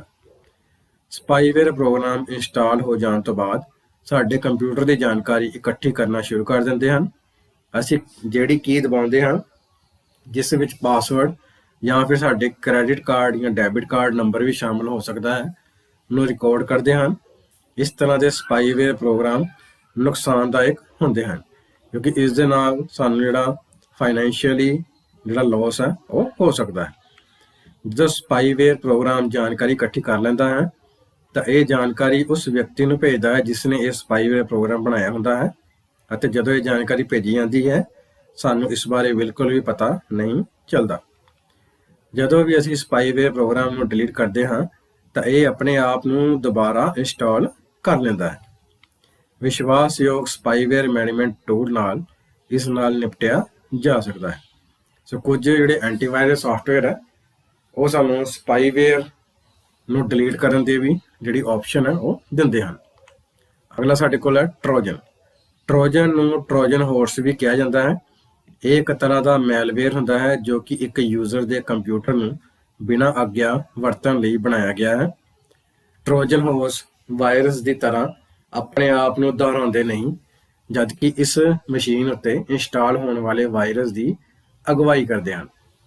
ਕਹਿਣ ਦਾ ਭਾਵ ਇਹ ਟਰੋਜਨ ਹਾਰਸ ਹੈ ਇਹ ਵਾਇਰਸ ਦੀ ਤਰ੍ਹਾਂ ਜਦੋਂ ਵੀ ਕੋਈ ਅਸੀਂ ਐਪ ਨੂੰ ਸਟਾਰਟ ਕਰਦੇ ਹਾਂ ਤਾਂ ਹਰ ਵਾਰ ਵਾਇਰਸ ਉਹਨਾਂ ਨਾਲ ਆਪਣੇ ਆਪ ਨੂੰ ਦੁਹਰਾਉਂਦੇ ਨਹੀਂ ਹੈ ਜਦਕਿ ਇਹ ਇਸ ਮਸ਼ੀਨ ਉੱਤੇ ਜਦੋਂ ਕੋਈ ਵਾਇਰਸ ਆਉਂਦਾ ਹੈ ਤਾਂ ਉਸ ਦਾ ਪੂਰਾ ਸਮਰਥਨ ਕਰਦੇ ਹਨ ਉਸ ਨੂੰ ਇੰਸਟਾਲ ਹੋਣ ਵਿੱਚ। ਟਰੋਜਨ ਸ਼ਬਦ ਇੱਕ ਗ੍ਰੀਕ ਕਹਾਣੀ ਟਰੋਜਨ ਵਾਰ ਤੋਂ ਲਿਆ ਗਿਆ ਹੈ ਜਿਸ ਵਿੱਚ ਗ੍ਰੀਕਸ ਨੇ ਯੁੱਧ ਸ਼ਾਂਤੀ ਲਈ ਇੱਕ ਲੱਕੜੀ ਦਾ ਘੋੜਾ ਭੇਜਿਆ ਸੀ। ਜਦੋਂ ਟਰੋਜਨ ਨੇ ਉਸ ਘੋੜੇ ਨੂੰ ਆਪਣੇ ਗੇਟ ਤੋਂ ਅੰਦਰ ਕਰ ਲਿਆ ਤੇ ਗੇਟ ਬੰਦ ਕਰ ਦਿੱਤੇ ਤਾਂ ਰਾਤ ਪੈਣ ਤੇ ਘੋੜੇ ਦੇ ਅੰਦਰ ਛੁਪੇ ਹੋਏ ਸੈਨਿਕ ਬਾਹਰ ਨਿਕਲ ਆਏ ਤੇ ਉਹਨਾਂ ਨੇ ਸ਼ਹਿਰ ਦੇ ਦਰਵਾਜ਼ੇ ਖੋਲ੍ਹ ਦਿੱਤੇ ਅਤੇ ਉਹਨਾਂ ਦਰਵਾਜ਼ਿਆਂ ਰਾਹੀਂ ਗ੍ਰੀਕ ਦੇਸ਼ ਦੀ ਸੈਨਾ ਸ਼ਹਿਰ ਵਿੱਚ ਦਾਖਲ ਹੋ ਗਈ ਤੇ ਸ਼ਹਿਰ ਤੇ ਕਬਜ਼ਾ ਕਰ ਲਿਆ। ਟਰੋਜਨ ਹਾਰਸ ਸੌਫਟਵੇਅਰ ਵੀ ਇਸੇ ਤਰੀਕੇ ਨਾਲ ਕੰਮ ਕਰਦਾ ਹੈ। ਇੱਥੇ ਟਰੋਜਨ ਸਾਡਾ ਕੰਪਿਊਟਰ ਹੈ ਤੇ ਘੋੜਾ ਇੱਕ ਵਿਸ਼ਵਾਸਯੋਗ ਦਿਖਣ ਵਾਲੀ ਐਪਲੀਕੇਸ਼ਨ ਹੈ। ਅਗਲੇ ਸਾਡੇ ਕੋਲ ਇੰਟਰਨੈਟ ਸੁਰੱਖਿਆ ਨਾਲ ਸੰਬੰਧਿਤ ਅਗਲਾ ਸਾਡੇ ਕੋਲ ਵਿਸ਼ਾ ਹੈ ਫਿਸ਼ਿੰਗ ਸਕੈਮ। ਸੋ ਫਿਸ਼ਿੰਗ ਇੱਕ ਤਰ੍ਹਾਂ ਦਾ ਸਾਈਬਰ ਕ੍ਰਾਈਮ ਹੁੰਦਾ ਹੈ ਜਿਸ ਵਿੱਚ ਈਮੇਲ ਅਤੇ ਕੰਪਿਊਟਰ ਵਿੱਚ ਵਰਤੀ ਗਈਆਂ ਵੈਬਸਾਈਟਾਂ ਦੀ ਵਰਤੋਂ ਕਰਕੇ ਤੁਹਾਡੀ ਨਿੱਜੀ ਜਾਣਕਾਰੀ ਇਕੱਠੀ ਕਰ ਲਈ ਜਾਂਦੀ ਹੈ। ਫਿਸ਼ਿੰਗ ਇੱਕ ਈਮੇਲ ਫਰੋਡ ਜਾਂ ਧੋਖਾ ਕਰਨ ਦਾ ਤਰੀਕਾ ਹੈ ਜਿਸ ਵਿੱਚ ਗਲਤ ਕੰਮ ਕਰਨ ਵਾਲੇ ਵਿਅਕਤੀ ਇੱਕ ਅਸਲ ਦਿਖਣ ਵਾਲੀ ਈਮੇਲ ਆਈਡੀ ਜਾਂ ਈਮੇਲ ਭੇਜਦਾ ਹੈ ਜੋ ਸਾਡੀ ਨਿੱਜੀ ਤੇ ਵਿੱਤੀ ਜਾਣਕਾਰੀ ਇਕੱਠੀ ਕਰ ਲੈਂਦਾ ਹੈ। ਇਸ ਤਰ੍ਹਾਂ ਦੀ ਈਮੇਲ ਜ਼ਿਆਦਾਤਰ ਸਾਡੇ ਜਾਣ ਪਛਾਣ ਜਾਂ ਵਿਸ਼ਵਾਸ ਵਾਲੇ ਲੋਕਾਂ ਤੋਂ ਆਉਂਦੀ ਹੈ ਤੇ ਸਾਡੀ ਸੰਵੇਦਨਸ਼ੀਲ ਜਾਣਕਾਰੀ ਜਿਵੇਂ ਕਿ ਸਾਡੀ login detail, banking password, credit card ਦੀ ਜਾਣਕਾਰੀ ਆਦਿ ਇਕੱਠੀ ਕਰ ਲੈਂਦਾ ਹੈ। ਫਿਸ਼ਿੰਗ ਹਮਲੇ ਤੋਂ ਬਚਣ ਦਾ ਸਭ ਤੋਂ ਸੌਖਾ ਤਰੀਕਾ ਇਹ ਹੈ ਕਿ ਕਦੇ ਵੀ ਫੋਨ ਕਾਲ ਕਿਸੇ ਨੂੰ ਵੀ ਆਪਣੀ ਬੈਂਕ ਡਿਟੇਲ ਜਾਂ ਨਿੱਜੀ ਜਾਣਕਾਰੀ ਨਾ ਦਿਓ, ਕਿਉਂਕਿ ਬੈਂਕ ਤੁਹਾਡੇ ਤੋਂ ਇਹ ਸਭ ਕਦੇ ਵੀ ਨਹੀਂ ਪੁੱਛਦਾ। ਤਾਂ ਕਹਿਣ ਦਾ ਭਾਵ, ਜਦੋਂ ਵੀ ਤੁਹਾਨੂੰ ਕੋਈ ਫੋਨ ਕਾਲ ਆਵੇ ਜਿਸ ਵਿੱਚ ਤੁਹਾਡੇ ਡੈਬਿਟ ਕਾਰਡ ਖਾਤੇ ਦੇ ਨਾਲ ਸੰਬੰਧਿਤ ਜਾਣਕਾਰੀ ਜਾਂ ਫਿਰ ਤੁਹਾਡੇ ATM ਦੇ ਪਿੰਨ ਦੇ ਬਾਰੇ ਕੋਈ ਵੀ ਜਾਣਕਾਰੀ ਮੰਗੀ ਜਾਵੇ, ਤਾਂ ਕਦੇ ਵੀ ਤੁਸੀਂ ਉਸ ਨੂੰ ਇਸ ਤਰ੍ਹਾਂ ਦੀ ਕੁਝ ਵੀ ਜਿਹੜੀ ਜਾਣਕਾਰੀ ਹੈ ਉਹ ਨਾ ਦਿਓ। ਜੇਕਰ ਤੁਹਾਨੂੰ ਇਹ ਜਾਣਕਾਰੀ ਦੇਣੀ ਪੈ ਵੀ ਜਾਂਦੀ ਹੈ, ਸਿੱਧਾ ਤੁਸੀਂ ਬੈਂਕ ਜਾ ਕੇ ਉਹਨਾਂ ਨੂੰ ਪੁੱਛ ਸਕਦੇ ਹੋ, ਕਿਉਂਕਿ ਬੈਂਕ ਤੁਹਾਡੇ ਤੋਂ ਕਦੇ ਵੀ ਫੋਨ ਕਰਕੇ ਇਹ ਜਿਹੜੀ ਜਾਣਕਾਰੀ ਹੈ ਉਹ ਨਹੀਂ ਮੰਗਦਾ। ਜੇਕਰ ਕੋਈ ਤੁਹਾਡੇ ਤੋਂ ਕਿਸੇ ਈਮੇਲ, ਵੌਇਸ ਕਾਲ ਜਾਂ SMS ਰਾਹੀਂ ਤੁਹਾਡੀ ਨਿੱਜੀ ਜਾਣਕਾਰੀ ਮੰਗਦਾ ਹੈ ਤਾਂ ਸਮਝ ਜਾਓ ਕਿ ਇਹ ਇੱਕ ਫਿਸ਼ਿੰਗ ਹੈ। ਅੱਗੇ ਸਾਡੇ ਕੋਲ ਡਿਜੀਟਲ ਸਿਗਨੇਚਰ। ਸੋ ਡਿਜੀਟਲ ਸਿਗਨੇਚਰ ਇੱਕ ਡਿਜੀਟਲ ਕੋਡ ਹੈ ਜੋ ਕਿ ਇਲੈਕਟ੍ਰੋਨਿਕਲੀ ਟ੍ਰਾਂਸਫਰ ਹੋਣ ਵਾਲੇ ਦਸਤਾਵੇਜ਼ ਦੇ ਨਾਲ ਜੁੜਿਆ ਹੁੰਦਾ ਹੈ, ਜਿਸ ਦੇ ਨਾਲ ਭੇਜਣ ਵਾਲੇ ਦੀ ਪਹਿਚਾਣ ਹੁੰਦੀ ਹੈ। ਸੋ ਡਿਜੀਟਲ ਸਿਗਨੇਚਰ ਕ੍ਰਿਪਟੋਗ੍ਰਾਫੀ, ਜੋ ਕਿ ਅਪਲਾਈਡ ਮੈਥਮੈਟਿਕ ਦੀ ਇੱਕ ਬ੍ਰਾਂਚ ਹੈ, ਦੇ ਜ਼ਰੀਏ ਬਣਾਏ ਤੇ ਮਿਲਾਨ ਕੀਤੇ ਜਾਂਦੇ ਹਨ। ਡਿਜੀਟਲ ਸਿਗਨੇਚਰ ਲਈ ਦੋ ਕੀਜ਼ ਵਰਤੀਆਂ ਜਾਂਦੀਆਂ ਹਨ, ਇੱਕ ਡਿਜੀਟਲ ਸਿਗਨੇਚਰ ਬਣਾਉਣ ਲਈ ਤੇ ਦੂਜੀ ਇਸ ਦਾ ਮਿਲਾਨ ਕਰਨ ਲਈ। ਡਿਜੀਟਲ ਸਿਗਨੇਚਰ ਹੱਥ ਰਾਹੀਂ ਕੀਤੇ ਗਏ ਸਿਗਨੇਚਰ ਵਾਂਗ ਹੁੰਦੇ ਹਨ, ਪਰ ਹੱਥ ਰਾਹੀਂ ਕੀਤੇ ਸਿਗਨੇਚਰ ਜ਼ਿਆਦਾ ਭਰੋਸੇਮੰਦ ਅਤੇ ਸੁਰੱਖਿਅਤ ਨਹੀਂ ਹੁੰਦੇ, ਜਦਕਿ ਡਿਜੀਟਲ ਸਿਗਨੇਚਰ ਭਰੋਸੇਯੋਗ ਅਤੇ ਸੁਰੱਖਿਅਤ ਹੁੰਦੇ ਹਨ।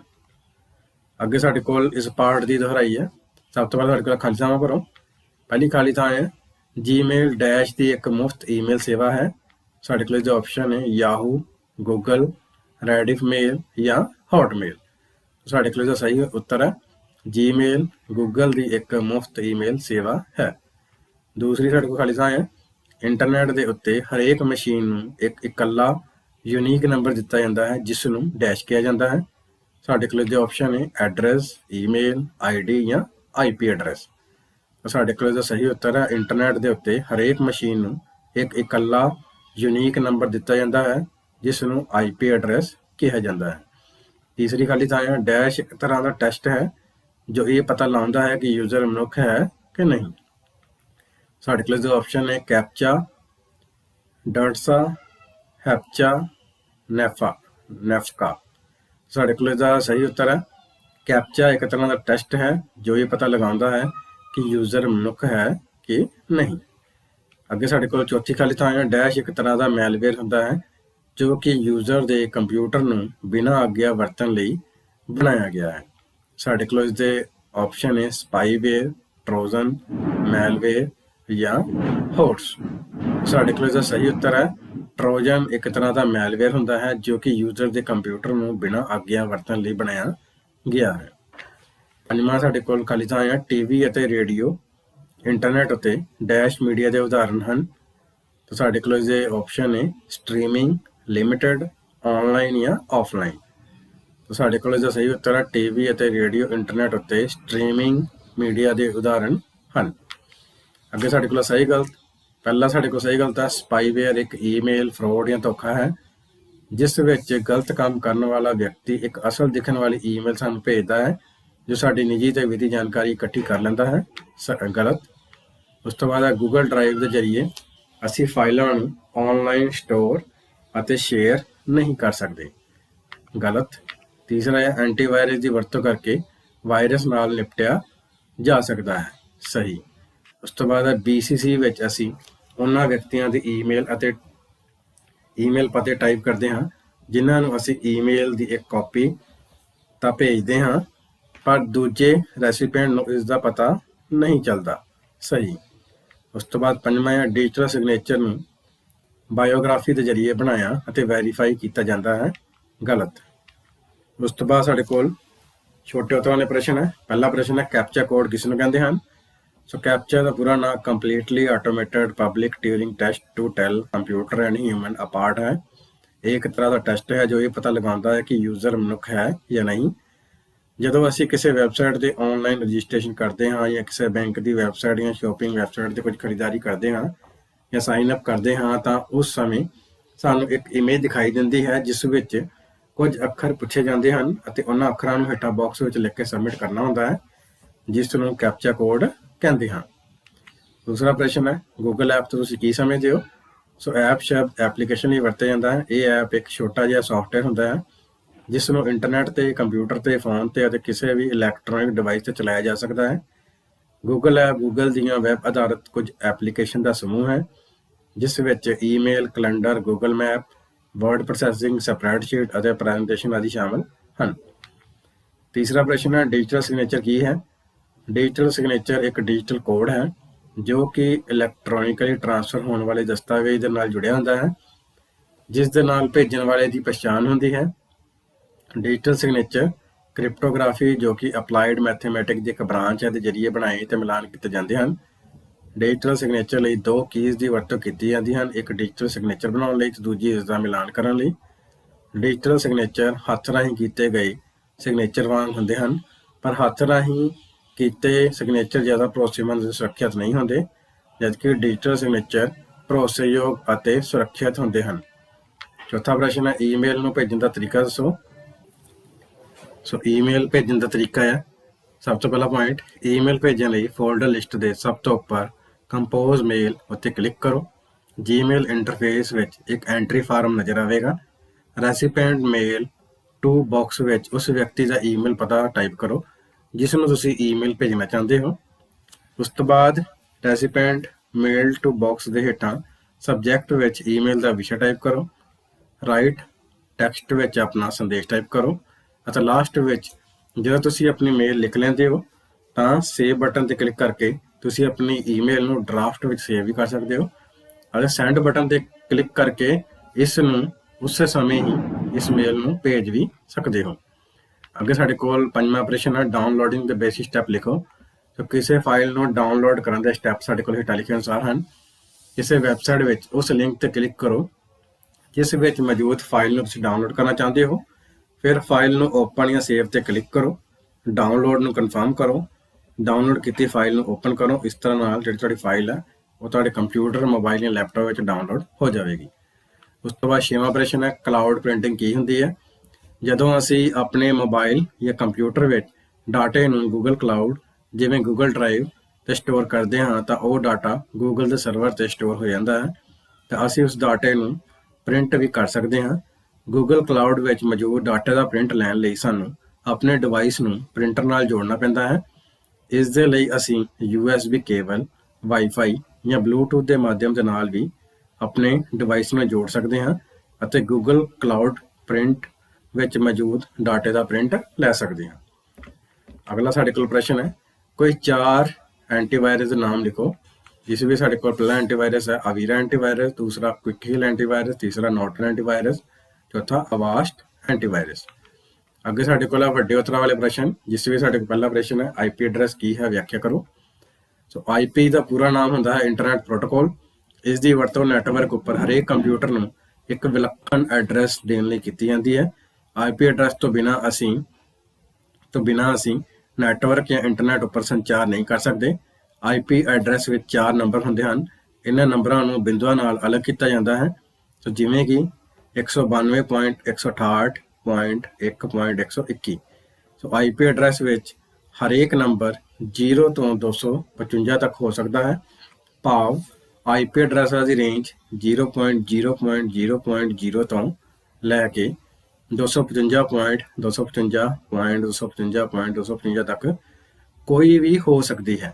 ਇਹਨਾਂ ਵਿੱਚੋਂ 3 ਐਡਰੈਸ ਅਜਿਹੇ ਹਨ ਜੋ ਖਾਸ ਕੰਮਾਂ ਲਈ ਵਰਤੇ ਜਾਂਦੇ ਹਨ। ਇਹ 3 IP ਐਡਰੈਸ ਹਨ, ਜਿਵੇਂ ਪਹਿਲਾ ਹੈ 0.0.0.0, ਇਹ ਡਿਫਾਲਟ ਨੈਟਵਰਕ ਲਈ ਹੁੰਦਾ ਹੈ। ਉਸ ਤੋਂ ਬਾਅਦ ਹੈ 127.0.0.1, ਇਹ ਲੂਪ ਬੈਕ ਐਡਰੈਸ ਹੁੰਦਾ ਹੈ ਜੋ ਕਿ ਸਾਡੇ ਕੰਪਿਊਟਰ ਲਈ ਵਰਤਿਆ ਜਾਂਦਾ ਹੈ। ਤੀਸਰਾ ਹੈ 255.255.255.0, ਇਹ ਬ੍ਰੌਡਕਾਸਟ ਐਡਰੈਸ ਹੁੰਦਾ ਹੈ ਜੋ ਕਿ ਰਾਊਟਿੰਗ ਲਈ ਵਰਤਿਆ ਜਾਂਦਾ ਹੈ। ਅੱਗੇ ਸਾਡੇ ਕੋਲ ਦੂਸਰਾ ਪ੍ਰਸ਼ਨ ਹੈ, ਕਿਸੇ 3 ਗੂਗਲ ਐਪ ਦਾ ਵਰਣਨ ਕਰੋ। ਗੂਗਲ ਦੀਆਂ ਵੈਬ ਆਧਾਰਿਤ ਕੁਝ ਐਪਲੀਕੇਸ਼ਨ ਦੇ ਸਮੂਹ ਨੂੰ ਗੂਗਲ ਐਪਸ ਕਹਿੰਦੇ ਹਨ। ਇਹਨਾਂ ਐਪਸ ਵਿੱਚ email, calendar, map, word processing ਆਦਿ ਸ਼ਾਮਲ ਹਨ। ਇਹਨਾਂ ਦਾ ਵਰਣਨ ਇਸ ਪ੍ਰਕਾਰ ਹੈ। ਸਭ ਤੋਂ ਪਹਿਲਾਂ ਸਾਡੇ ਕੋਲ ਹੈ ਜੀਮੇਲ। ਇਸ ਗੂਗਲ ਐਪ ਦੀ ਵਰਤੋਂ ਈਮੇਲ ਭੇਜਣ ਜਾਂ ਪ੍ਰਾਪਤ ਕਰਨ ਲਈ ਕੀਤੀ ਜਾਂਦੀ ਹੈ। ਇਸ ਨਾਲ ਅਸੀਂ ਕੰਪਿਊਟਰ ਜਾਂ ਮੋਬਾਈਲ ਤੋਂ ਇੰਟਰਨੈਟ ਰਾਹੀਂ ਕਿਸੇ ਵੀ ਵਿਅਕਤੀ ਨੂੰ ਸੰਦੇਸ਼ ਭੇਜ ਸਕਦੇ ਹਾਂ। ਇਸ ਐਪ ਦੀ ਵਰਤੋਂ ਲਈ ਗੂਗਲ ਅਕਾਊਂਟ ਦਾ ਬਣਿਆ ਹੋਣਾ ਜ਼ਰੂਰੀ ਹੈ। ਦੂਸਰੀ ਸਾਡੇ ਕੋਲ ਹੈ ਗੂਗਲ ਡਰਾਈਵ। ਇਸ ਗੂਗਲ ਐਪ ਦੀ ਵਰਤੋਂ ਡਾਟਾ ਨੂੰ ਆਨਲਾਈਨ ਡਰਾਈਵ ਉੱਪਰ ਸਟੋਰ ਕਰਨ ਲਈ ਕੀਤੀ ਜਾਂਦੀ ਹੈ। ਗੂਗਲ ਆਨਲਾਈਨ ਡਾਟਾ ਸਟੋਰ ਕਰਨ ਲਈ ਹਰੇਕ ਅਕਾਊਂਟ ਨੂੰ 15 GB ਮੈਮਰੀ ਪ੍ਰਦਾਨ ਕਰਦਾ ਹੈ। ਇਸ ਐਪ ਦੀ ਵਰਤੋਂ ਲਈ ਗੂਗਲ ਅਕਾਊਂਟ ਦਾ ਬਣਿਆ ਹੋਣਾ ਜ਼ਰੂਰੀ ਹੈ। ਤੀਸਰਾ ਸਾਡੇ ਕੋਲ ਹੈ ਗੂਗਲ ਮੈਪ। ਇਸ ਗੂਗਲ ਐਪ ਦੀ ਵਰਤੋਂ ਸੰਸਾਰ ਦੇ ਕਿਸੇ ਵੀ ਸਥਾਨ ਦੇ ਮੈਪ ਦੇਖਣ ਲਈ ਕੀਤੀ ਜਾ ਸਕਦੀ ਹੈ। ਅਸੀਂ GPS, ਜਿਸ ਦਾ ਪੂਰਾ ਨਾਮ ਹੈ ਗਲੋਬਲ ਪੋਜੀਸ਼ਨਿੰਗ ਸਿਸਟਮ, ਤਕਨੀਕ ਰਾਹੀਂ ਆਪਣੀ ਮੌਜੂਦਾ ਸਥਿਤੀ ਦੀ ਜਾਣਕਾਰੀ ਵੀ ਪ੍ਰਾਪਤ ਕਰ ਸਕਦੇ ਹਾਂ। ਇਹ ਨੈਵੀਗੇਸ਼ਨ ਦੀ ਸਹੂਲਤ ਵੀ ਪ੍ਰਦਾਨ ਕਰਦਾ ਹੈ, ਜਿਸ ਨਾਲ ਅਸੀਂ ਇੱਕ ਥਾਂ ਤੋਂ ਦੂਜੀ ਥਾਂ ਆਸਾਨੀ ਨਾਲ ਪਹੁੰਚ ਸਕਦੇ ਹਾਂ। ਤੀਸਰਾ ਸਾਡੇ ਕੋਲ ਪ੍ਰਸ਼ਨ ਹੈ ਜੀਮੇਲ ਵਿੱਚ ਈਮੇਲ ਅਕਾਊਂਟ ਬਣਾਉਣ ਦੀ ਪ੍ਰਕਿਰਿਆ ਦਾ ਵਰਣਨ ਕਰੋ। ਸੋ ਜੀਮੇਲ ਗੂਗਲ ਦੀ ਇੱਕ ਮੁਫਤ ਈਮੇਲ ਸੁਵਿਧਾ ਹੈ। ਸੋ ਜੀਮੇਲ ਨੂੰ ਵਰਤਣ ਲਈ ਇਸ ਵਿੱਚ ਅਕਾਊਂਟ ਬਣਾਉਣਾ ਪੈਂਦਾ ਹੈ, ਜਿਸ ਦੇ ਸਟੈਪ ਹੇਠਾਂ ਹਨ। ਪਹਿਲਾਂ ਵੈਬ ਬਰਾਊਜ਼ਰ ਨੂੰ ਖੋਲੋ, ਫਿਰ ਵੈਬ ਬਰਾਊਜ਼ਰ ਵਿੱਚ www.gmail.com ਐਡਰੈਸ ਟਾਈਪ ਕਰੋ ਅਤੇ ਜੀਮੇਲ ਨੂੰ ਖੋਲੋ। ਗੂਗਲ ਦਾ ਸਾਈਨ ਇਨ ਸੈਕਸ਼ਨ ਖੁੱਲੇਗਾ। ਕ੍ਰੀਏਟ ਅਕਾਊਂਟ ਲਿੰਕ ਉੱਪਰ ਕਲਿੱਕ ਕਰੋ। ਅਕਾਊਂਟ ਰਜਿਸਟਰ ਕਰਨ ਲਈ ਫਾਰਮ ਖੁੱਲੇਗਾ। ਇਸ ਫਾਰਮ ਵਿੱਚ ਸਾਨੂੰ ਆਪਣੇ ਬਾਰੇ ਕੁਝ ਜਾਣਕਾਰੀ ਭਰਨੀ ਪੈਂਦੀ ਹੈ। ਇਸ ਫਾਰਮ ਵਿੱਚ ਆਪਣੇ ਬਾਰੇ ਜਾਣਕਾਰੀ ਭਰਨ ਤੋਂ ਇਲਾਵਾ ਸਾਨੂੰ ਆਪਣਾ ਇੱਕ ਵਿਲੱਖਣ ਜੀਮੇਲ ਐਡਰੈਸ ਅਤੇ ਪਾਸਵਰਡ ਵੀ ਤੈਅ ਕਰਨਾ ਹੁੰਦਾ ਹੈ। ਇਸ ਜੀਮੇਲ ਐਡਰੈਸ ਅਤੇ ਪਾਸਵਰਡ ਦੀ ਸਾਨੂੰ ਜੀਮੇਲ ਦੀ ਵਰਤੋਂ ਕਰਨ ਵੇਲੇ ਲੋੜ ਪੈਂਦੀ ਹੈ। ਇਸ ਲਈ ਇਹ ਐਡਰੈਸ ਅਤੇ ਪਾਸਵਰਡ ਸਾਨੂੰ ਯਾਦ ਰੱਖਣਾ ਪਵੇਗਾ। ਸਾਰੀ ਜਾਣਕਾਰੀ ਭਰਨ ਤੋਂ ਬਾਅਦ ਨੈਕਸਟ ਸਟੈਪ ਬਟਨ 'ਤੇ ਕਲਿੱਕ ਕਰੋ। ਇਸ ਤਰ੍ਹਾਂ ਸਾਡਾ ਜਿਹੜਾ ਜੀਮੇਲ ਵਿੱਚ ਈਮੇਲ ਅਕਾਊਂਟ ਜਿਹੜਾ ਹੈ ਉਹ ਬਣ ਜਾਵੇਗਾ।